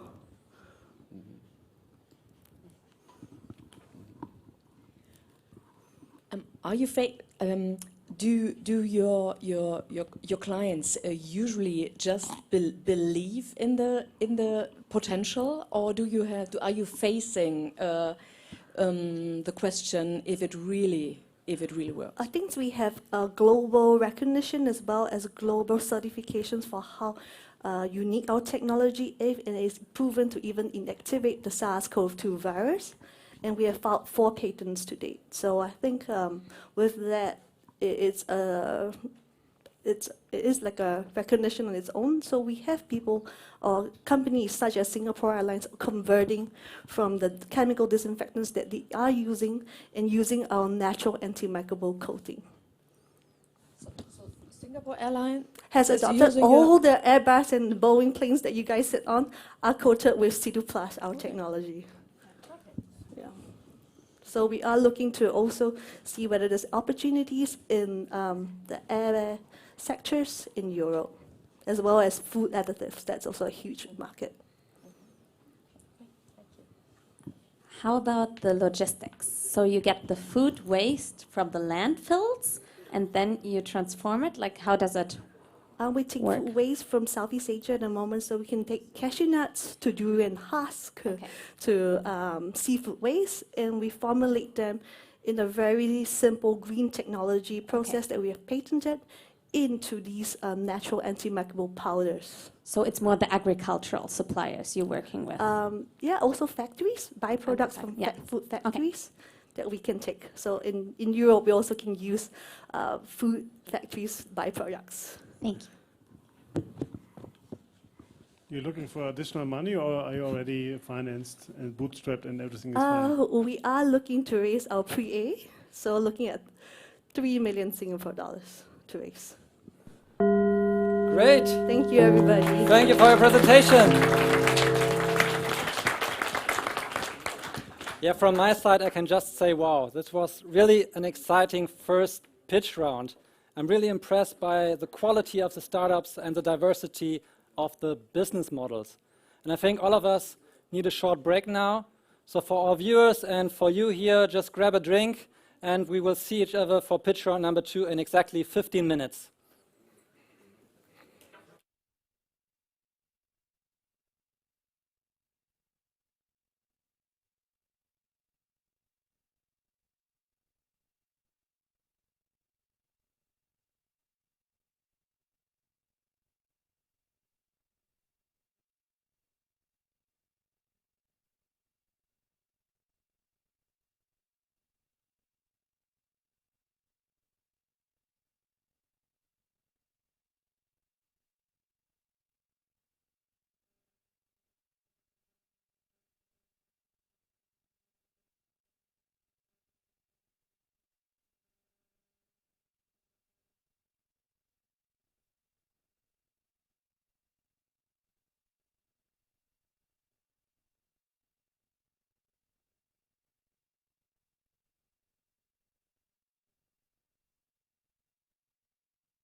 Okay, welcome back to our grand final. In the first pitch round, we had just had the chance to get to know 10 exciting startups from the verticals Industrial Solutions and Green Tech. And now we will go on with the startups from the logistics and mobility vertical. Yeah, and we start with a startup from Sweden, and it is Elanroad. And I welcome here on stage Toby Hörnlein. He is Strategic Growth Director at Elanroad. The stage is yours, Toby. Thank you very much. Hello, everybody. Good evening. Is that working? Yes, it is. Wonderful. This is very small, so look closely. It's the future. Welcome back from the break with an open mind, I hope. We're talking about a paradigm shift, nothing less. Wouldn't it be great, it's one of those startup pitch sentences, wouldn't it be great if we could forget about range anxiety, if we could reduce batteries and we could get rid of load peaks in the grid? Those are the 3 big points, yeah, very good. This is not Photoshop, this is our actual pilot project in Lund. We are building the coolest Scalextric track, die geilste Carrera-Bahn der Welt. And how do we do this? With a very small picture no one can see, so look to your sides there. We are putting a pickup system on a car and we're putting trucks into the road. The trucks supply the car with electricity, which means you charge while you drive. And that means you can reduce the batteries. So what we are doing, we're streaming electricity. We're not just pumping a massive battery full of mega charging, hypercharging. We're getting away from that. We're streaming electricity much like you're streaming movies, much like you're streaming your songs. You're not carrying hard disks around under your arm anymore, do you? I mean, that's pretty much 90s, isn't it? So we're talking future here. And we also have a smart app because every self-respecting startup does need a smart app because you can control the charge in the background. And you have fleet management. We're talking smart charging here. How do we go about this? We are, and this is not the future, this is happening now and has been happening for a while. We're active in a couple of projects, in ports, in cities, in logistics. That's stationary charging, mind you. That's that's sort of the get into the market. That's for the jury, probably very important to know, Get into the market, sort of kind of sneak into the market if you want.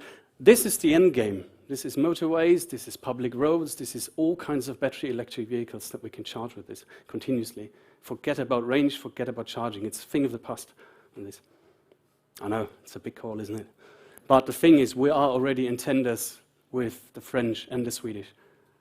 Holland is looking into it, Belgium is looking into it, the UK is looking into it, Denmark is looking into it. And when I come to Germany, I'm slightly afraid that Germany isn't quite looking into it. So maybe we can change that tonight, hopefully. What else is there to say that I can say? Oh yeah, by the way, massive market, service obtainment, 900 million, 2.5 billion. It's probably conservative because we're looking at infrastructure projects and they're usually very expensive. So there's a huge market, billions and billions. We're a very young team, very enthusiastic people, very Swedish as well.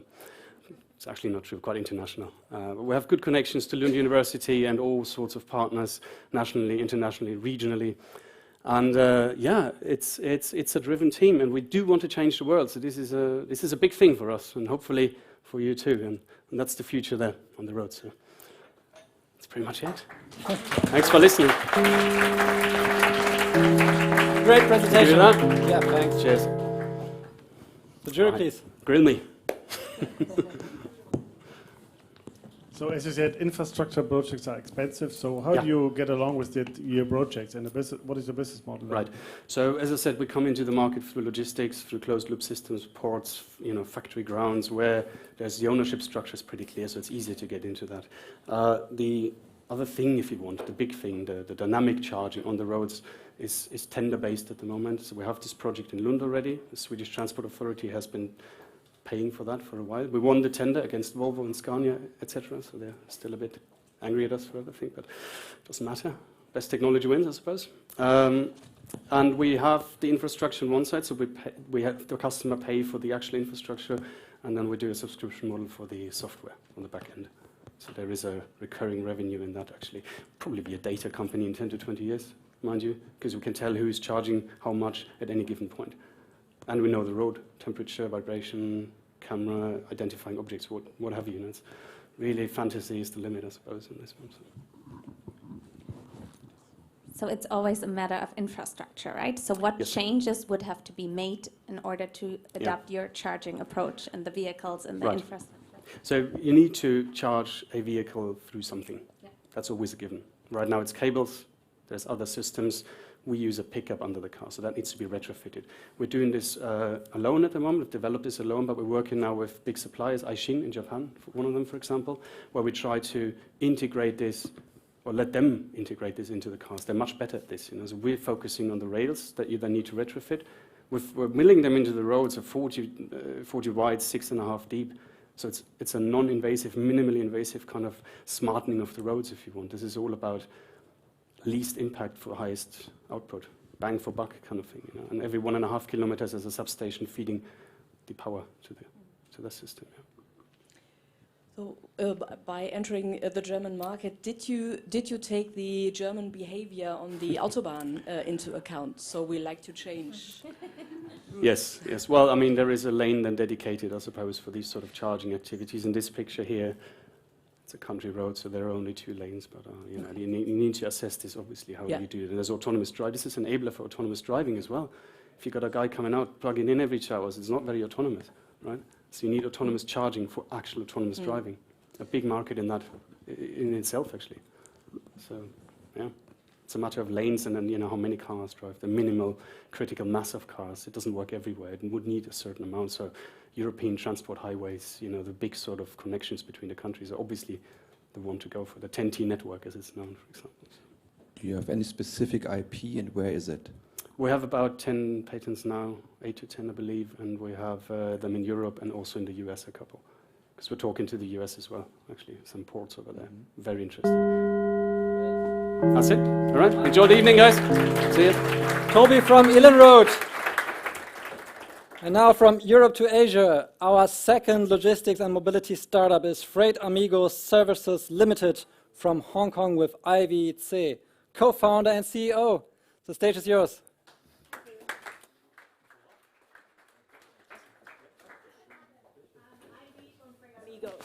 We are doing the one-stop supply chain solutions e-marketplace. Our founders are well experienced in global logistics, finance, and IT. We worked for the Germany corporate over 60 years. For example, DevisionX, Lotwind, which is under the BMW Group. We understand the pain point in global logistics. There is so many pin-out paperwork and also labor-intensive, delay in information flow and the cash flow. So we make use of FreightTech and FinTech on one platform. We develop our own AI routing algorithm for our individual clients and corporate clients just one click. They can get the air, sea, rail, trucking, courier, 5 different transportation modes, door-to-door instant code in a second. The service covers over 250 countries and regions. We also one-stop to provide the custom clearance, cargo insurance, and trade finance matching. Within 3 minutes, our client can easily to get the search code, compare price, online booking, payment, and the first digital shipment document is automatically generated by our system. On one platform, they can compare and manage all 5 transportation mode shipments, and also from all the world service providers.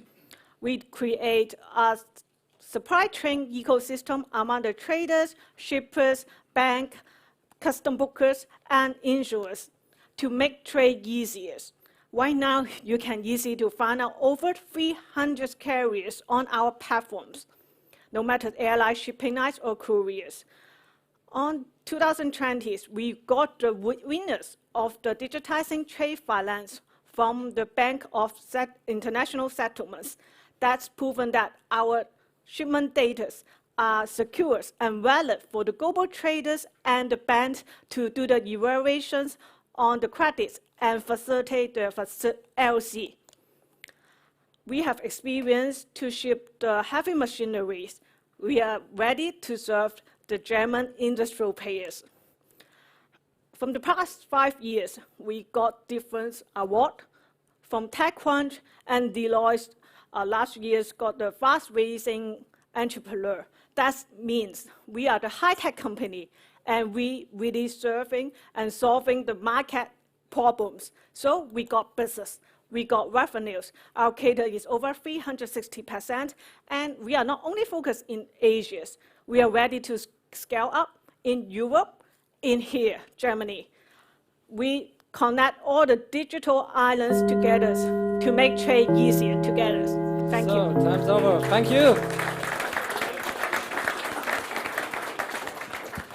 Our jury, please.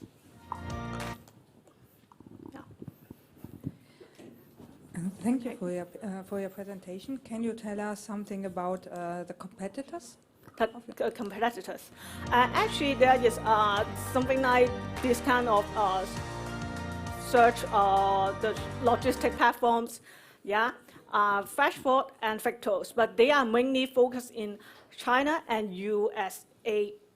That's market. But we, from the very beginning, because our network and our experience is focused in the Asias, inter-Asias, and the European country between the inter-Asias. Let's say the Germany. Am I right that one of the hindering factors or overcoming factors for growth is actually that you have to have APIs to the various existing platforms a logistic company has already? So you go on top, right? We directly connect with the shipping line, airline, and the shipping the logistic players in different countries. So we can get the instant code instantly. Our clients can get the real-time code and book it online. This is the guarantee-based services. And so that's, let's say the Foxconn, they are the manufacturers for the iPhone, and also the manufacturer for the European, the car, the makers on the audio parts. They are also using us because they can get the first-hand shipment data and do the cargo tracking, and also we do the digitize all the shipment documents for them.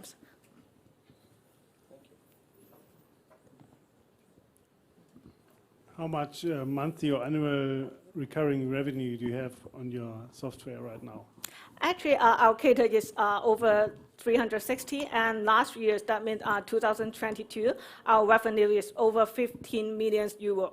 Yeah, so this is because we can the digitize on the corporate side and also the SME clients business.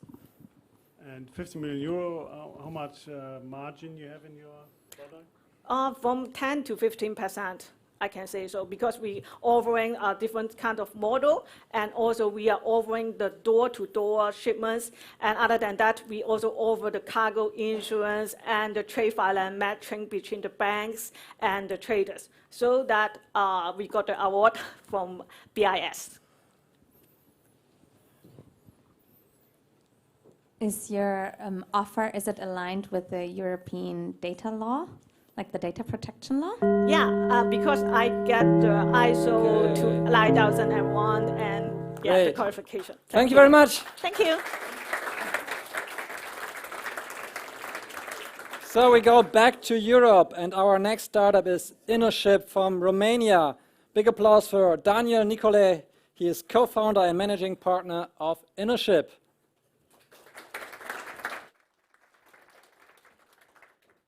Thank you very much, everyone. Happy to be here at the Logistic Hub of Germany to speak about logistics. Our company has been established in 2019. We are a technology company started from Romania and today already present in 3 markets. We operate already 200 more e-commerce businesses. Our customer, it's an e-commerce business in average hundreds or thousands of orders per day with the one that is consuming last mile delivery services. And we'll talk about how exactly those companies need to be in another phase of innovation in order to understand how to increase the quality of services. As you can see, a couple of our customers, and we are managing more than 1.5 million orders per month from them. Consistent team already. We took a round of investment from venture capitals. We took another one a few weeks ago. 4 co-founders, 2 coming from the carrier industry, myself coming from logistics, from Orange. I spent millions of euro on last mile delivery services, and IT manager from Rewe, German company. So with the German culture, innovation, and driven from the Eastern Europe, we build InnoShip. Today we are managing 1,200,000 ARR already in 2 years from our commercial launch in the market.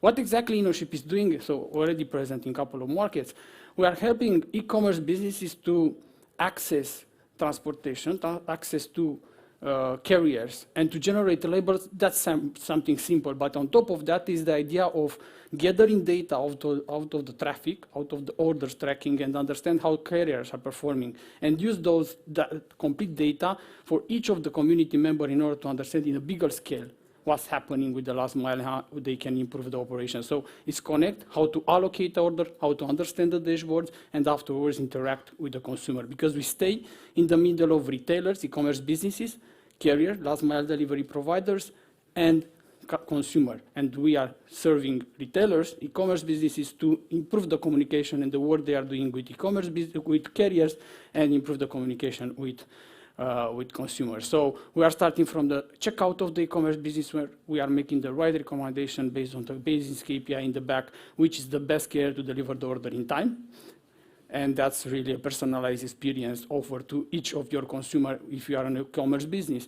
Address validation, and afterwards improving the whole label generation, operational processes, check invoice from carriers to be sure that they are invoicing you properly, automatic claim invoice, and even up to the COD impact calculation for companies. The big point of what we are doing, it's about community data. I mentioned about the fact that it's not just generating labels and offering to them access to carriers all over the Europe or the world. The point is getting the traffic, personalizing the traffic, and understanding the performance of the carrier, giving to each of our member community the power to understand how carriers are performing all over the world. So, sorry, but the time is over. 3 minutes for everyone.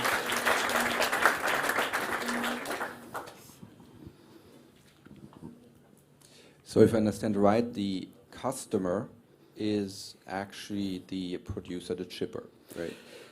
Our customer is the e-commerce business. It's the retailer, the one that is consuming, has direct contract with carriers, is spending huge amounts of money with carriers for last mile delivery services. Right.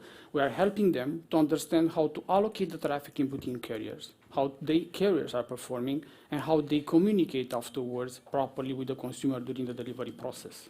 But there is some certain latency in switching for the last mile provider. How do you, because if you make that recommendation, yeah. How do you deal with that latency of switching? It's always about a small percentage which is moving from one carrier to another one, but is making a big difference in terms of quality. We know that some e-commerce businesses have some agreements with some carriers for a certain volume, for a certain price. But in fact, if you look at the data and the impact, the less quality or the poor quality they are providing around different regions are impacting your business, you will start afterward to think about paying more. And this is what our system is encouraging our customers to let others and to pay a little bit more for the transportation, and in fact increase the quality of shipping done to the consumer. Because if you are an e-commerce business, you are always struggle to increase the business, the number of orders, but at the same time, the customer service starts to increase if you don't optimize properly the last mile, which is not always in the focus of an e-commerce business, and we are helping them. Buonasera. Buonasera.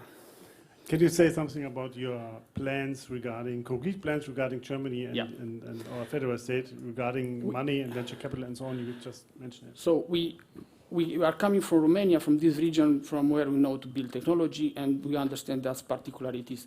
We develop our platform, Romania, Poland, Czech Republic, already serving customers in the region. And when it comes to Germany, Germany for us is not the best market when it comes to fragmentation in terms of number of carriers, because DHL is so big. But from perspective of retailers that are spending, are offering their products in other markets. We know Zalando, About You, players that started already to sell in Eastern Europe, and they need to integrate carriers, work with carriers, understand the particularities and so on. So what we are offering today to the customers, and have already 3 in Germany, that know-how and partnership to quickly deploy their services in different markets, understand how the markets are performing, understand the particularity, and get that type of data that can match them makes them successfully from the first day. What is the typical size of those e-commerce companies you're focusing? At least in our region today, because I mentioned that just 3 customers today and we'll push more in Germany, it's from $100 per day managed. So the minimum low volume. Afterwards, the best customer for us is thousands of orders per day. Great. Time is over. Thank you very much. Daniel from InnoShip. And our next startup is now from Italy, and it is Minerva S, represented by Maria Pia Napolitano, Business Development Manager at Minerva S. That was hard. Yeah, the stage is yours. Thank you for the introduction. Hello everyone, nice to meet you. As you have heard, I'm Maria Pia. I come from the south of Italy and I'm here to represent Minervas. That is an Italian startup and a university spin-off. As any startup pitch, let's start with the problem. And the problem is very well known, and it's pollution. This is just the number of trucks and extra urban buses that we have in Europe. And you know how they contribute greatly to CO2 emissions and also to how fuel consumption is a problem for them, especially right now because of the increasing costs. That's why we have developed a solution that allows to reduce fuel consumption up to 15%. That is very relevant when compared to what trucks usually need. And of course, reducing fuel consumption, we also have an impact on CO2 reduction. And for the company and for our planet, this is very important. But how do we do that? We have this solution that is called Traki. There is a speed advisor. The speed advisor technology is based on the trucks technology, so on the model of trucks, on the fuel they use, but also on a predictive analysis of the path of the different roads, and through this designed mechanism, this technology that comes from the research at university, the speed advisor, by giving instruction to the driver and in the future to autonomous vehicles, allows a reduction of fuel consumption.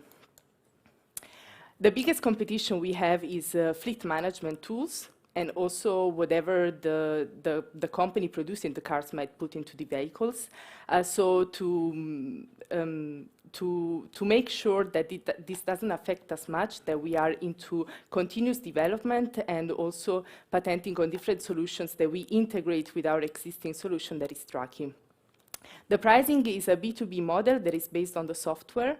So there is a fee per month per vehicle, but there is also an hardware that we have designed ourselves, that our partner produced, that we can integrate in case it's not possible to do it already in the vehicle. This is our roadmap, and we are perfectly on track.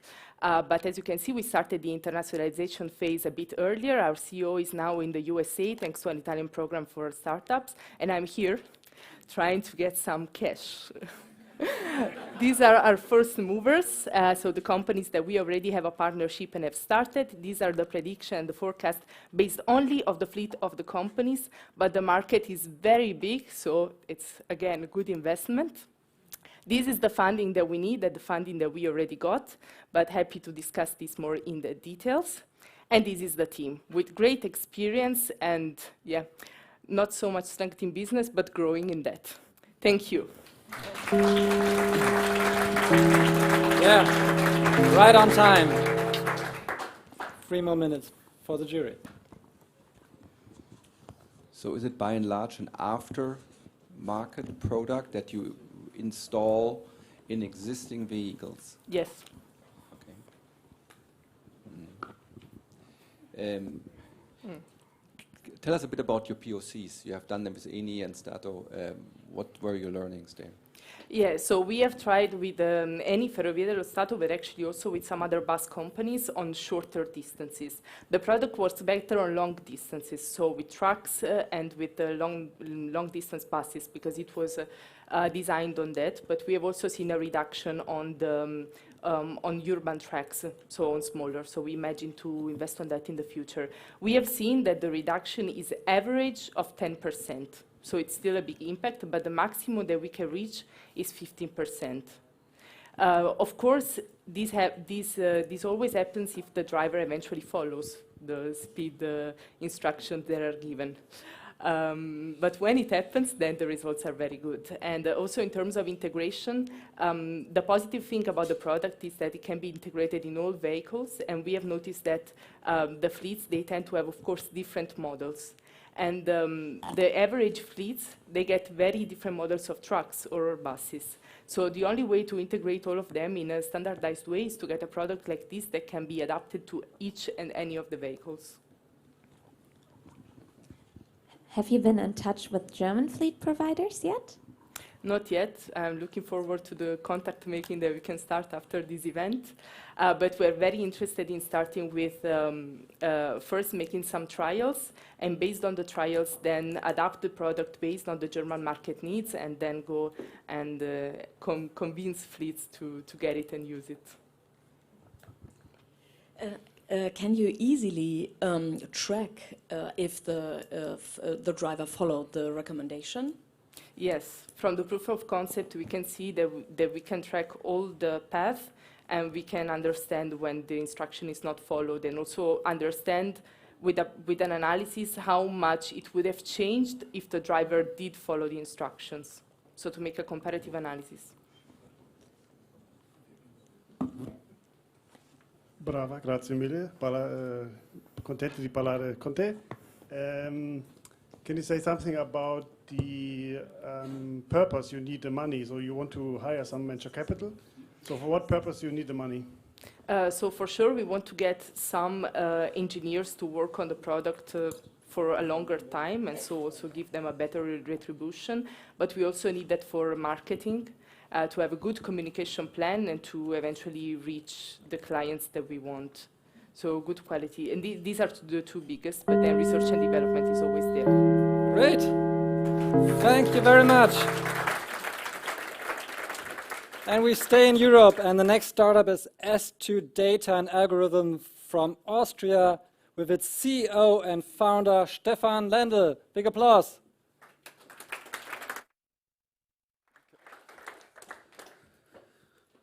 Thank you. Hello, I'm Stefan, co-founder of S2, and today I present Master Scheduler. Imagine you are driving on the German highway and you see these two trucks. What you don't see is this shocking picture. On average, more than 30% of such a truck are empty. This means companies leave money on the road and senseless CO2 emissions happen every day. Why does this happen? Current standard software solutions cannot handle the complexities of modern supply chains. They oversimplify, and hence our trucks drive around half empty. That's why we developed Master Scheduler, a software solution based on flexible algorithms that can handle the complexities of modern supply chains, be customized to your business processes, and fill up the remaining 30% of the trucks. How do we do this? We do this by using our unique AI algorithms that combine routing, 3D load planning, production processes, and inventory management into one holistic mathematical optimization model. What does this mean in real life? Our customer Yanfeng, which is one of the top 20 automotive suppliers worldwide and has its European headquarters just 10 kilometers from here in Neuss, saves 1 out of 5 transports using our software. For them, this means millions of euros in transport costs are saved every year. Our business model is simple. We offer software as a service in the cloud based on a license fee that is just a fraction of the costs for the customer. The market in automotive is already huge, but the growth potential in further industries like retail, consumer goods, construction, pharma, or logistics providers is even larger. This simple business case already convinced leaders in the industry to become our customers and use our software every day to fill up the remaining % of the trucks. Together with my co-founder Stefan, we founded S2 with the vision to apply optimization for a greener future. We are very proud that our amazing team of mathematicians and software developers works with us on that aim every day. And we are joined by 3 business managers and 2 great advisors that help us to communicate this to the market. So I want to invite you to join us to leverage mathematics for a greener future in logistics. Yes, still some time left. Please. I'm happy to start. Help me to understand why your customer is actually the automotive or non-automotive manufacturer and not the logistic provider. Because these companies really plan their own inbound transport. So they, for instance, need to plan what they order on which day, and they really want to receive it. So they order FTLs, so full truckloads, or milk runs, and really plan their own supply chains. They don't just order parts of trucks. I mean, we can also optimize other tariffs, so the tariff system is quite complicated in logistics, but and we can handle all those tariffs, but the huge potential is in these full truckload transports. And some customers also have their own fleet of trucks. So huge production companies sometimes also have own fleets. But mainly they have external logistics providers, but they order whole truckloads. But of course, logistics providers are also good customers. But we started in the automotive industry. So who are your competitors and what is the USP? Okay, so our competitors, there are some, for instance, consulting companies like Forflow, for instance, that have solutions, but what we learned on the market really from our customers is that their current solutions work quite well in the strategic planning, but not so well in the operative day-to-day business, since they cannot handle the complexity of the operative constraints. There really is the pain in the details, like some customers need to order the same amount of some parts in the exact amount, and there are several special constraints that you really have to fulfill in operations. And we are lucky that we have developed a model where we can add those rather easily, and every customer comes up with a new one, and we can easily add them. And that's what the competition cannot properly do.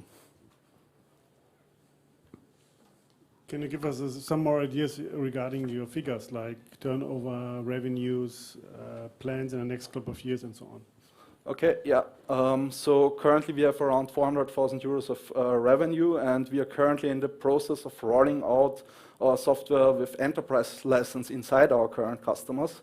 And the big aim in addition to that is now to get some funding, also to do additional growth in further industries and build up sales teams for B2B sales. So in general, are you replacing Excel or are you replacing an existing software? Both can happen, but to be honest, mostly Excel. So companies have bought software sometimes, but they are not using it in operations. I mean, I was very surprised myself. I'm a mathematician, and when I entered these companies and then I saw what they're doing, and they're using Excel or sometimes nothing. They just order the demands and don't even know. So I've talked to people that don't even know how full their trucks are, unless they go out and look. Great, thank you very much.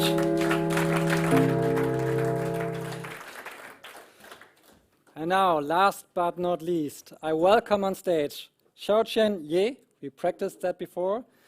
She's Global Business Manager from the startup Senior Automation Limited from China. Come to the stage and big applause. So finally, it's my turn. Can't wait. So, hi, this is Xiaoxuan from Senior Automation. It's my great pleasure to meet you here in Dusseldorf. So, about our company, I would like to. That direction? No, no, no. Sorry.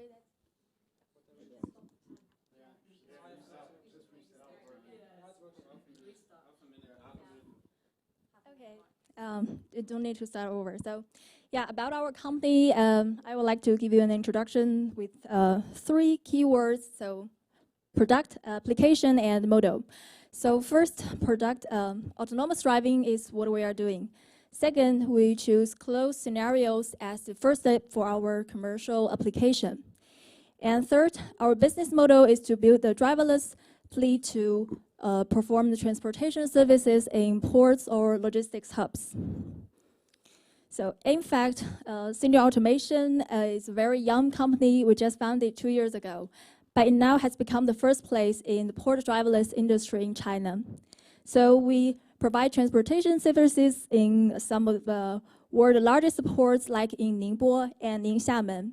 And at the same time, we also have the cooperation with some multinational logistic companies like DevisionX. Our revenue this year is about to exceed 15 million euros.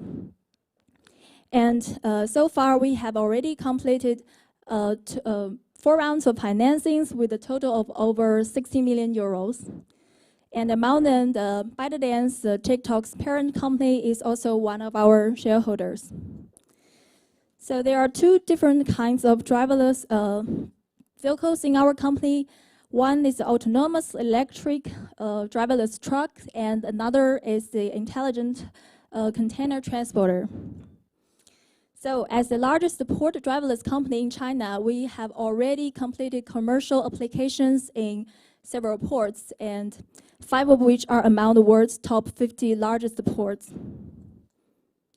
So up to now, our autonomous trucking is mostly in closed areas, like between terminals and terminals in ports. So since this year, we have also begun the short distance transportation of around 20 kilometers, like from warehouse to warehouse. And we also plan to start taking on the long haul and urban transportation early in 2025. So finally, about our development plan here in Deutschland, in Germany. Yeah, it's basically look like this, but yeah, we do hope that through this event here and through our Startup Germany tool, we can enter the German market or European market successfully, and together we make the transportation here more efficient, safer, and zero emission. Yeah, thank you. That's the end of my speech. Great presentation. Sorry for the technical problems, but you did a great job. It's okay. No problem. Thank you. Thank you so much. Did you already talk to the Duisburg harbor, which is the biggest yes, we know. European inland harbor? Yeah, not yet, but we hope that through this event and with the support of North Rhine-Westphalia investment promotion agency, we will have the opportunity to explore possible cooperation with Duisburg Port. And this morning I have once talked to the Start Port from Duisburg Port, and they think our project, our solution, very attractive. And also in June this year, we were once consulted by Contargo. It is a well-known container transport company that is also based in Duisburg. So they have also stated that they would consider purchasing our driverless trucks if when we enter the German market officially. Yeah.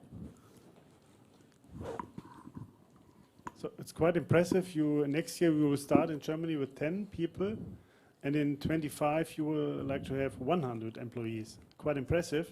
Can you give us an idea how much money you need in addition to your existing financial situation?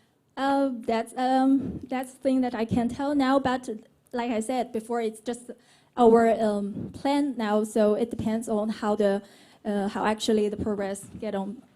For example, we were once discussing our cooperation with HHLA, which is short for Hamburger Hafen Logistics AG, but the project progressed relatively slowly because due to a lot of issues, political, visa, such things. But we do hope that through our cooperation with port in Germany, we together make the driverless transport here in Germany possible in the future. Yeah. How big is your team at the moment? How big is our team? So now we have about 150 employees, and it is about to exceed 200 people by the end of this year. And our team is also among the first players in the field of driverless port industry in China, and we have a good foundation of technology and also the business development plan channels. Yeah. So is this an OPEX or an CAPEX business model? I didn't understand that yet. Are you providing the trucks or the full service?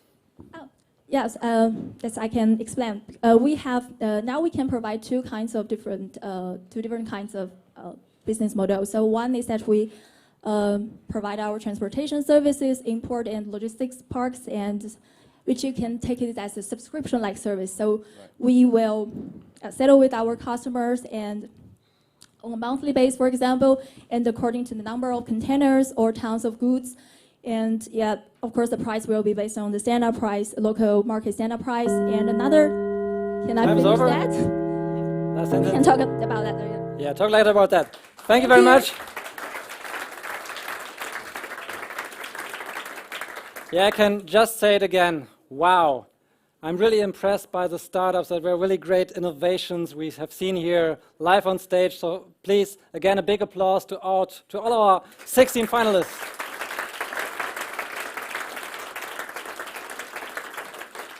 And I have not the slightest idea who will win today. I think that will not be an easy decision for our jury. Yeah, and while the jury is consulting, you are allowed to go now. We have the next highlight for you. Under the headline, Successful International Expansion in NRW, you're going to see two more exciting speakers. We will start with Felix Neugart. He is CEO of our partner NRW.Global Business and will give you an introduction to this topic. And after that, he will hand over to a keynote from Frederick Maximilian Knaut. He is Chief Executive Germany of the famous food delivery startup Picnic. And Frederick will tell us his story, how he successfully settled down here in NRW. Hopefully you will. So, Felix, you are the first one on the stage. Thanks both for being here with us. The stage is yours.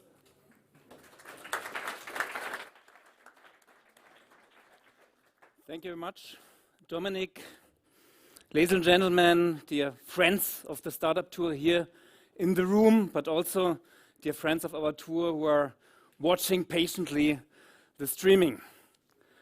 I think it's been a long evening already, and I hope that you agree with me that it's been worth every minute, because I'm really convinced that you've seen 16 compelling pitches, 16 compelling presentations, and now, of course, the tension is rising. Hopefully not the temperature, just the tension. And we are very much looking forward about the decision, or for the decisions of the jury as we are closing in on the climax of our Startup Tour Germany 2022. I would like to congratulate all of you already now on 2 counts before we select the winners. One is, of course, you made it here to the final in Dusseldorf. You survived the regional competitions that we had, that we held, and I think it's already a very good, very big achievement to have you all here. Second, and I think this is even more important, you did really a great job presenting here. I think you gave actually you gave the jury a very hard job to choose now the winner. I don't want to change with them. I think regardless of who's now or who will be given the first, second or third prize, I think you deserve all a prize because you did really a great job here. Now, my name, as Dominik mentioned, is Felix Neugart. I'm the CEO of NRW.Global Business. We are partner of the tour, but also the trade and investment agency of the state of North Rhine-Westphalia, working for the Ministry of Economics, Climate Change and other things here. My colleague Eva Platz is in the jury. And I'm convinced that it's a good idea for you to explore the business potential that we offer here in North Rhine-Westphalia. I mean, you have very compelling business ideas, and I think they all fit with what we have to offer here in this state, in this region. We are, I think, a very vibrant region, future-oriented, with a growing startup community, focusing on many technologies in the field of digitalization, sustainability, and others. And why is that so? I mean, you heard already a number of arguments, a number of reasons that speak for our location. Let me just quickly, we'll be brief, don't worry, repeat. I mean, we're the largest state in Germany, not only in terms of population, you heard about the 18 million, but also in terms of GDP, much larger than Bavaria, for instance. So it's really a powerful partner that you would gain, or that you would gain if you set up shop here in our state. Second, We are very much in the heart of Europe. Our claim is actually to be Europe's heartbeat. This is our marketing campaign. We are Europe's heartbeat. And if you're looking for customers, if you do B2C business, just to give you an idea, if you drew a circle of about 500 kilometers around Dusseldorf, around this city, you would have 1/3 of the overall consumer base in Europe. 160 million consumers reachable in a distance of 500 kilometers from Dusseldorf.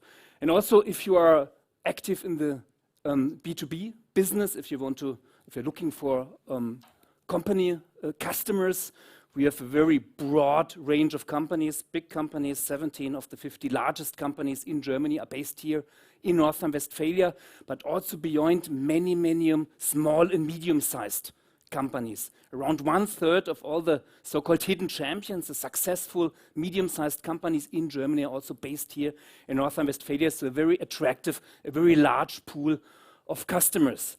And third argument, I believe it's also a very strong one. You're all very much technologically advanced if you're looking for partners for R&D. We have 68 universities here. We have 110 research institutions and transfer centers, so what we call actually the densest R&D landscape in all over Europe. Many, many technologies, from hydrogen all the way to many digital technologies, artificial intelligence, and so on and so forth. So I think it's very likely that you will find a very powerful R&D partner institution here in North Rhine-Westphalia. And last point, talking about people. I mean, you will all ask, how many people do you employ, and how much money do you want, and how do you plan to grow? So you need talents, and this is also a challenge. Actually, I have to admit, to find the right people, the right professionals to work for. We here, with our 68 university, we have 770,000 students, all here based in North Rhine-Westphalia in many subjects, especially the STEM subjects, engineering, mathematics, and so on and so forth. So we have already here a very attractive talent pool if you chose to set up shop in North Rhine-Westphalia. And of course, we have, and this was already mentioned, we have a growing ecosystem for startups, many institutions, incubators, accelerators that connect the dots, that offer support for young, innovative companies like yours. So you would be very much welcome to come here to our state. My institutions, last point, is NRW.Global Business. We support companies who come from abroad to North Rhine-Westphalia, all the way from the first contact to the final investment and beyond. So we, my colleagues, Eva Platz, who's now in the jury, also Andreas Bracht here, my colleague. Andreas, show yourself. So we are here to support you. So if you have any questions, any need for support, please contact us, and we will be ready and very willing to help you. So this is about North Rhine-Westphalia. So now you can tell me, okay, I mean, you're doing the marketing pitch. We don't believe you. Now, it's not only me. I have also support here, because I brought with me, or we brought here, he came by himself, a testimonial, a colleague who is actually a very special success story here in North Rhine-Westphalia. I think from 2018, we have accompanied your settlement here, Dutch company who right now employs over 2,000 people. This is correct, in North Rhine-Westphalia, 15 hubs here in our state, and also contributes significantly to the way we consume, we shop, and also we do this in a sustainable way. And the company here is Picnic, Dutch company, and I'm very glad that we have Frederick Knaut here. Frederick, he's the chief executive of Picnic Germany, and I hope very much now that he will now verify what I told you and give you some idea of the success story that Picnic has experienced here in North Rhine-Westphalia. So please give a big hand to Frederick, and thank you for your attention.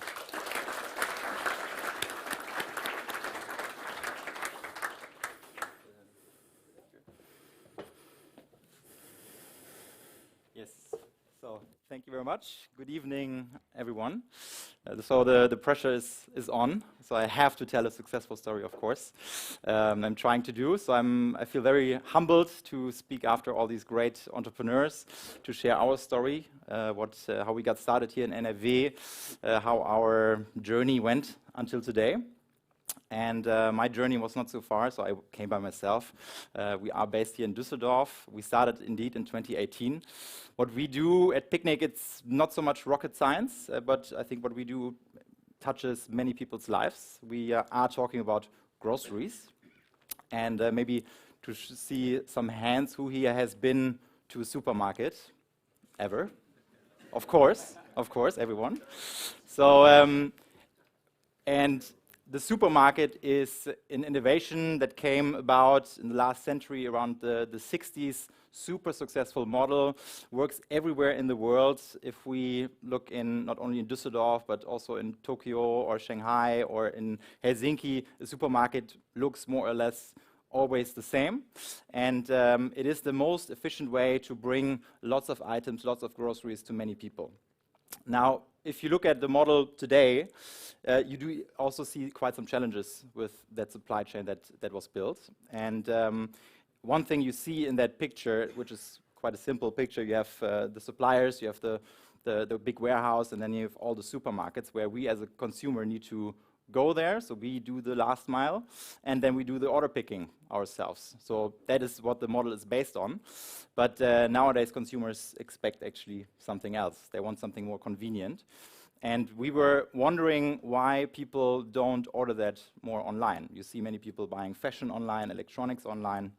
And with groceries, it's only 3% of the market is online. And if you look at most of the services that offer this, they are more addressing the premium segment of the market with delivery fees or premium assortment. And we were looking at it and thought maybe we can create something completely new, build a new distribution system that allows us to do this not only convenient, but also more climate friendly and affordable for the mass market.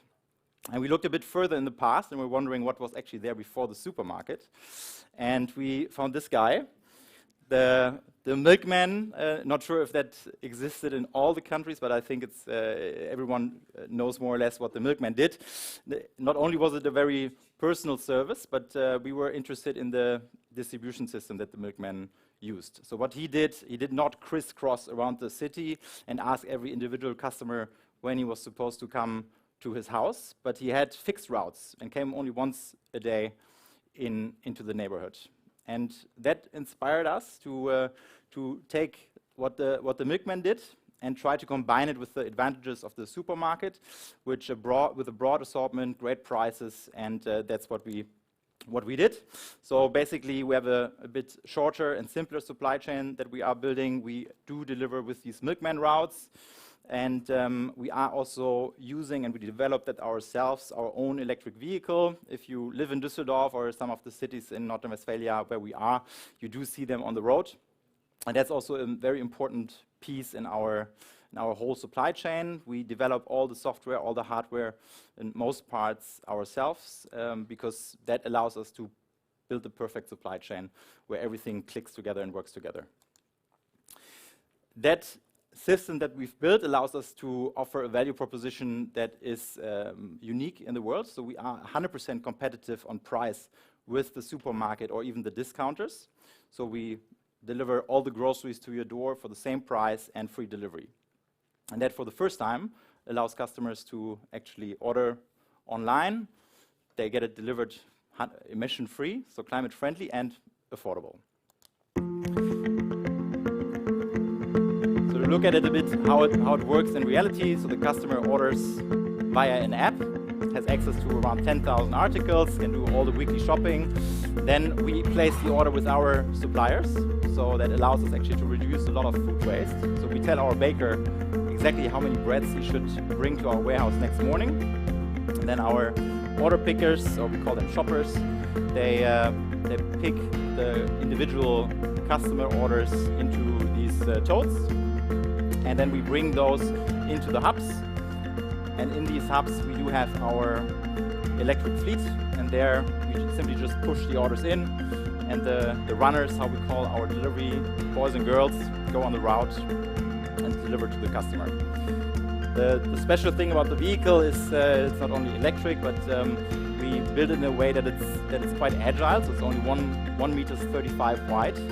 So also in densely populated cities, you don't create a lot of traffic jams when we have to park at the customer's door. And of course, they also look cute, and children love it as well. That's why we use it. And what we have seen, it was already mentioned, Picnic started in the Netherlands actually already in 2015. And from the beginning was a huge success. Also back in the day, online market penetration was around 2-3% in the Netherlands, and Picnic was able to grow that quite quickly. So in the markets where Picnic is active, we quickly become the market leader, and we also see that we are able to grow the market. So this is a growing segment, and what we do see with this mass market proposition, we are able also to get more people to try groceries online, and people also tend to like it and then also stick to it. So that was the beginning in the Netherlands back in 2017. That allowed Picnic also to raise quite a large Series B round. Nowadays this might be a normal round or even a Series A, but still a lot of money, and the question was what to do with it. And the idea was to try to go into Germany, and that looks very German. Yeah. Probably the person is wearing a lederhosen, and so if you are a bit familiar with groceries and the different markets in Europe, Germany is considered to be the toughest and most competitive grocery market there is. There's a high share of discounters that are super popular. So around half of the market is actually served by discounters. You have the highest density of supermarkets in Germany, and the German consumer is considered to be the most price-sensitive, most price-conscious consumer you have. So it is very difficult to enter the market. Maybe there's a famous business case around Walmart that also tried to come into Germany, but then withdrew. So it was quite a big challenge for us to go into Germany, and we decided to enter Germany with a pilot, and we did not call it Picnic because that allowed us also to, if it wouldn't work out, to then say, okay, this was actually Sprinter and not Picnic. So we decided to start not in Berlin, not in Munich, not in Hamburg, but in Karst, which is a small town with 40,000 people living there, not too far from here. And that's how we got started. So we set up our little stand at the central place and tried to talk to everyone and convince them to order groceries online, which they never did, never heard of before. So we gave them a little incentive and said, hey, please give us a try. We give you a great discount, but please give us some feedback. And we can develop that concept also for the German consumer. And we organized these little town hall events. So we got a few people. That was the very first one, 20 people in a hotel room, and did the pitch, what we do with Sprinter back in the day, and got a few people to try our service, and that's how we got started. So with a small team here in Karst, and you will see a little animation over time how word spread around the region. So after a few months, we had massive penetration in our delivery area in Neuss. So nowadays we have, after 12 months or so, 50% of households signing up with Picnic. And if we fast forward, that was in 2018, to today, we serve around 500,000 customers in Rhine-Westphalia. We deliver in over 60 cities out of 5 fulfillment centers, and plus we have a few of these last mile logistics hubs, which we are, by the way, still searching for in Rhine-Westphalia. So we at least want to double the number of cities over the next 1 or 2 years here in NRW. And we do that with a big electric fleet. So we probably have the biggest electric fleet for groceries in Germany and also in Europe. If we look at Netherlands, and we also launched in France last year, and we do that with quite a big team already. Yeah, so if we zoom out a bit and look at Germany overall, we did start in 2018 here in NRW, and these red dots are all sign-ups of customers that want to order with Picnic. Even though we only deliver in NRW, we do see a lot of demand for such a service all over. So our biggest task at the moment is really going to all the regions, finding locations, and bring Picnic everywhere. Our target is to reach over 50% of the German households and bring them their groceries to their door for free. Well, we are talking about NRW, and I was thinking about a few of the advantages to get started here. I was living before I started Picnic here in Berlin. Did my own food startup in Berlin. We were creating these kind of meal kit boxes that we sent to people's home. So I did know already the food segment a little bit and the German consumer. And we decided, and I think still best decision ever to get started here, because you have not only these hip big cities like Berlin, Munich, and so on, but you have also these mid-sized cities, which for us was more the more interesting market, because that's where you have the mass market, and the biggest part of consumers live in these smaller cities. So we did start here in Neuss. The next city was Mönchengladbach, so we started city by city, rolled it out here, and NRW is big enough to also build quite a sizable business, as you've seen already, with 18 million people living here. I think it's a super attractive market. You have access to talent that was already mentioned. You have universities in Aachen, Bonn, Cologne, Dusseldorf, Dortmund, many more.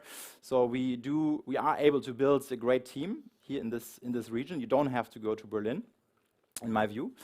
And it's also quite an international crowd. So especially here in Dusseldorf, you see all kinds of nationalities in our team. I think we have over 50 different nationalities working for us. And last but not least, Rhineland culture. What we did find out that the people here, they tend to be quite open and tolerant, and they also like to try new things. So that was nice. And if you are familiar with the Rhineland, for some people, they would say the Carnival is one of the USPs of this region. So it is also a great area to live and to be. And of course, it's not all perfect, I must say. If I can share maybe one thing, being on the stage, where I think we can do a little bit better, is the whole bureaucratic hurdles that you have to overtake as a startup. And I'm not going to complain much about this, but to be a bit positive about it, I think we have heard a lot of great ideas today, have seen great entrepreneurs, and I think if we try to work on getting rid of some of these bureaucratic hurdles and to digitalize a lot of our government, I think then we can enable even more growth, allow more innovation, and I think you guys will not regret to set up shop here in NRW. We certainly did not, so I think it's the best place for us to be. We will stay here and expand all over Germany. And to all the entrepreneurs, I have my fingers crossed. I hope you guys will also succeed. Come here and build your business in NRW. Thank you very much.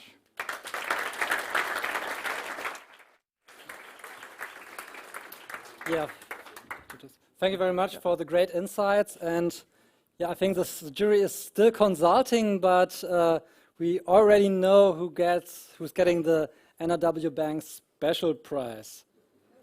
So, as you see, this is not an easy decision for our jury. So I want to ask to come to stage again, Mr. Stölting, and he will announce the NRW.BANK's special prize now, if you can. You are informed who will win? I don't know. I still don't know who it is. You still don't know? Okay. I don't know where your colleague is. So I cannot tell you, to be honest. He's with the jury. So he's with the jury, that's good. Yeah. Then we have to do something now. Do you have any questions to Picnic or to... we have no plan B, you see. I can start with the laudatio and leave the name out, so... and we deliver afterwards. Yeah. You did do the laudatio, and I'm telling the jury that they really have to hurry, okay? Well, for me the impression, no, it's still not working? It is, okay. Thank you. For me, the impression, I mean, we saw a lot of very interesting ideas, 16 startups, sometimes even grown out of the startup phase, I think. Hey, Mr. Stölting steht verloren auf der Bühne und braucht euch jetzt. I'm just bridging the time. Take your time. And I'm sure it was not an easy job for the jury, as we can tell, to choose the winners for the evening. I have the pleasure to present the special prize, the special sustainability prize, as I mentioned at the beginning. And we saw a couple of ideas, but there's only one startup which obviously convinced the jury most. It's yellow, so the name has to be filled in still, so we will see. But it will be a company which makes an important contribution to a sustainable economy and thus supports one of our most important goals in a very special way. And here, thank you. So the only problem is I have to read this, your handwriting. Okay. Oh, okay. Okay. So the special prize for sustainability with 3,000 euros goes to the startup TEGnology Apps.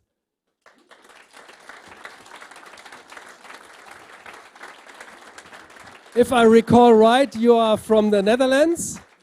No, Denmark. Yeah, thank you very much.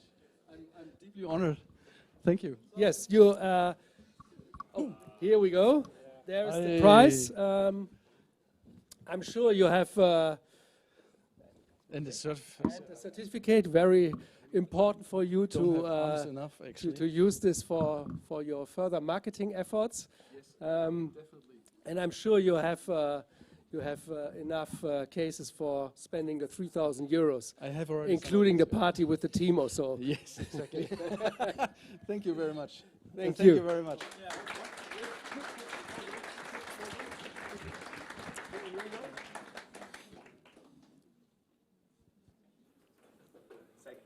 Thank you.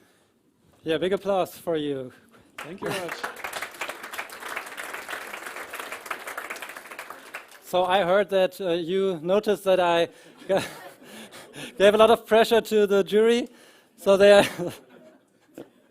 okay. So the third place is now announced by Wulf-Christian Ehrich. Are you ready? Okay.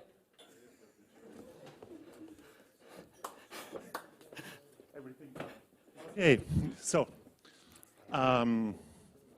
I'm present you the third winner on the stage of for the best startups here in our region.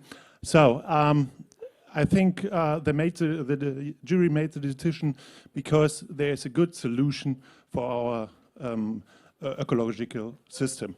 So the third winner comes from I start with the vertical, comes from green tech. The second comes from the US, so now it's clear. Please come on stage, Green Boom. Where? Over there, please.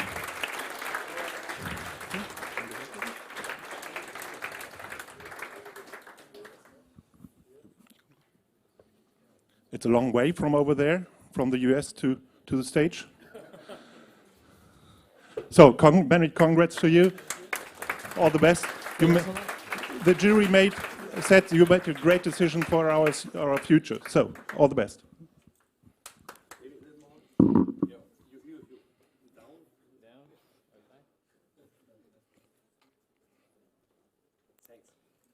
Great. Congratulations. And for the announcement of the second place, I ask again to come Felix Neugard to the stage. Yeah? Yeah. You need a mic, I think. Okay. Great. Ladies and gentlemen, I put on my jacket actually for this official occasion now. Attention is at its height. Second place in the global startup competition, Startup Germany tour. It's again from the green tech vertical. It's two ladies.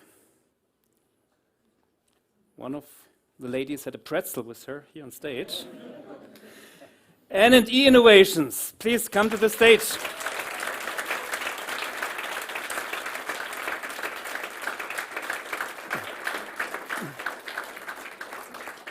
Wisely enough, they took already a picture with the minister before she left, so they have already something to take home. Soll ich das übergeben? Ja, bitte. Ladies, here is your prize money. Please give again a big hand to E Innovations. Mama, yes. Yes. Closer? Okay.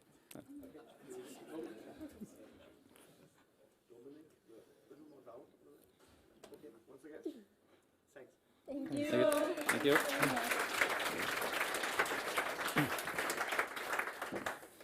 Yeah, and the honor to announce the first place has a new face here on stage.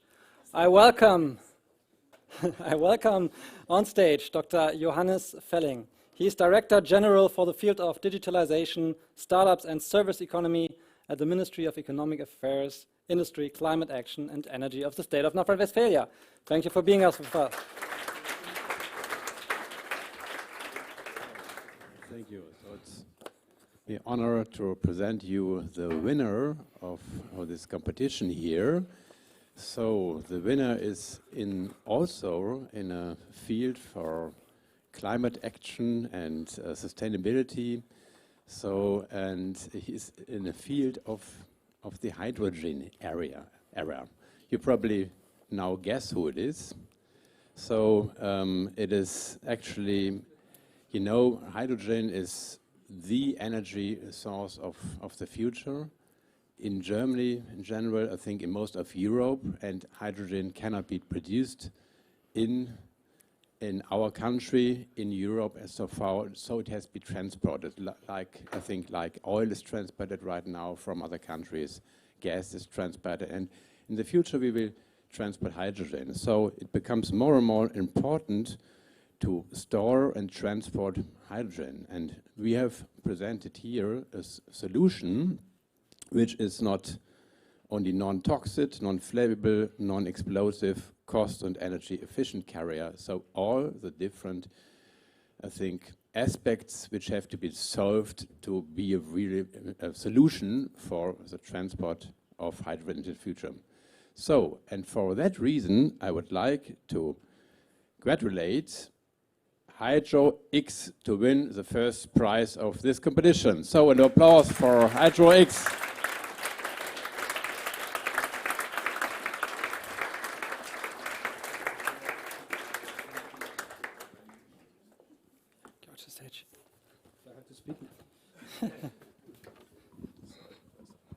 But it's not working, so that's great. Thank you so much. Wow. Say something? Yeah. I'd like to say thank you. I'd like to tell you a little story. So I said I come from the European Hydrogen Week in Brussels. Actually, I was invited to participate in the event thanks to you guys. Thanks to NRW guys, because actually I was invited by a hydrogen hub which you have in the region called H2 Hub. So they invited me together with 11 other startups to participate in this event. This event is still amazing. I'm coming back to Brussels tomorrow morning. So thank you to the whole team. It's been a little bit hectic. I've given you some hard time to get here, but I'm very happy that I made the whole way. And thank you. We're looking forward to leverage the collaboration with NRW to penetrate into Germany and into Europe. Actually, I give you another story. One of our competitors. No, seriously. One of our one of the main competitors is a startup out of Bavaria. So one of the people in the team and the NRW told me once that they are your competitors as well. So we're gonna hopefully work together in becoming a out of Israel, but through NRW, the world leader in hydrogen storage. And So thank you for your support. You have to move to North Rhine-Westphalia. Yeah. And So we'll definitely. Soon you're a startup from North Rhine-Westphalia, yes. Yeah, great. Thank you so much. Congratulations. And please, all the startups come to the stage again. And Felix, Mr. Stölting. So, einmal auf die Bühne. Just. Just at first. Just.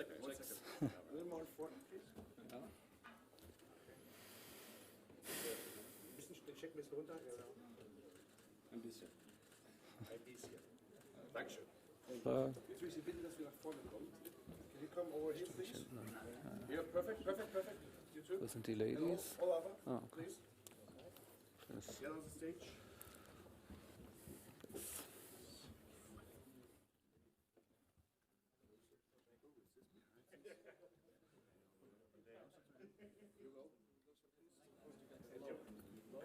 Ich bin zu klein, ich muss auf die Zehenspitze stellen.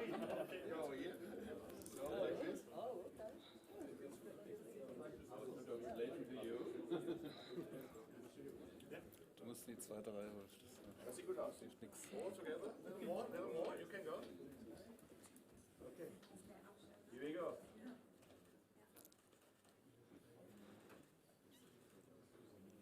Okay, perfect. Thank you very much. Thank you. Okay. Okay. And with these great emotions, ja, kommen wir zum Thema?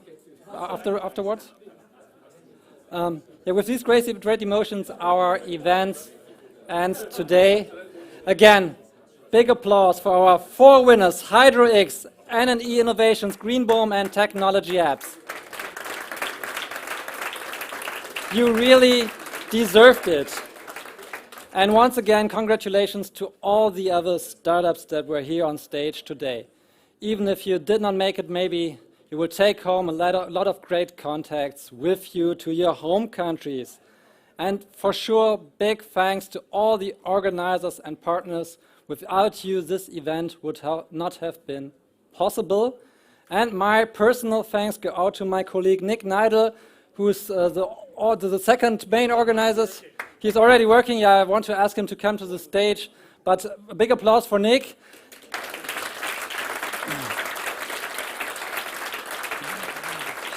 And big thanks to our agency, the Transformers from Essen, with Andre and Johannes, who also did a great job. So our event is over now. For the digital viewers, thank you for being with us, and goodbye. And here for our audience, we continue with drinks, with foods, with networking downstairs. So please stay, and thank you for being with us. Goodbye.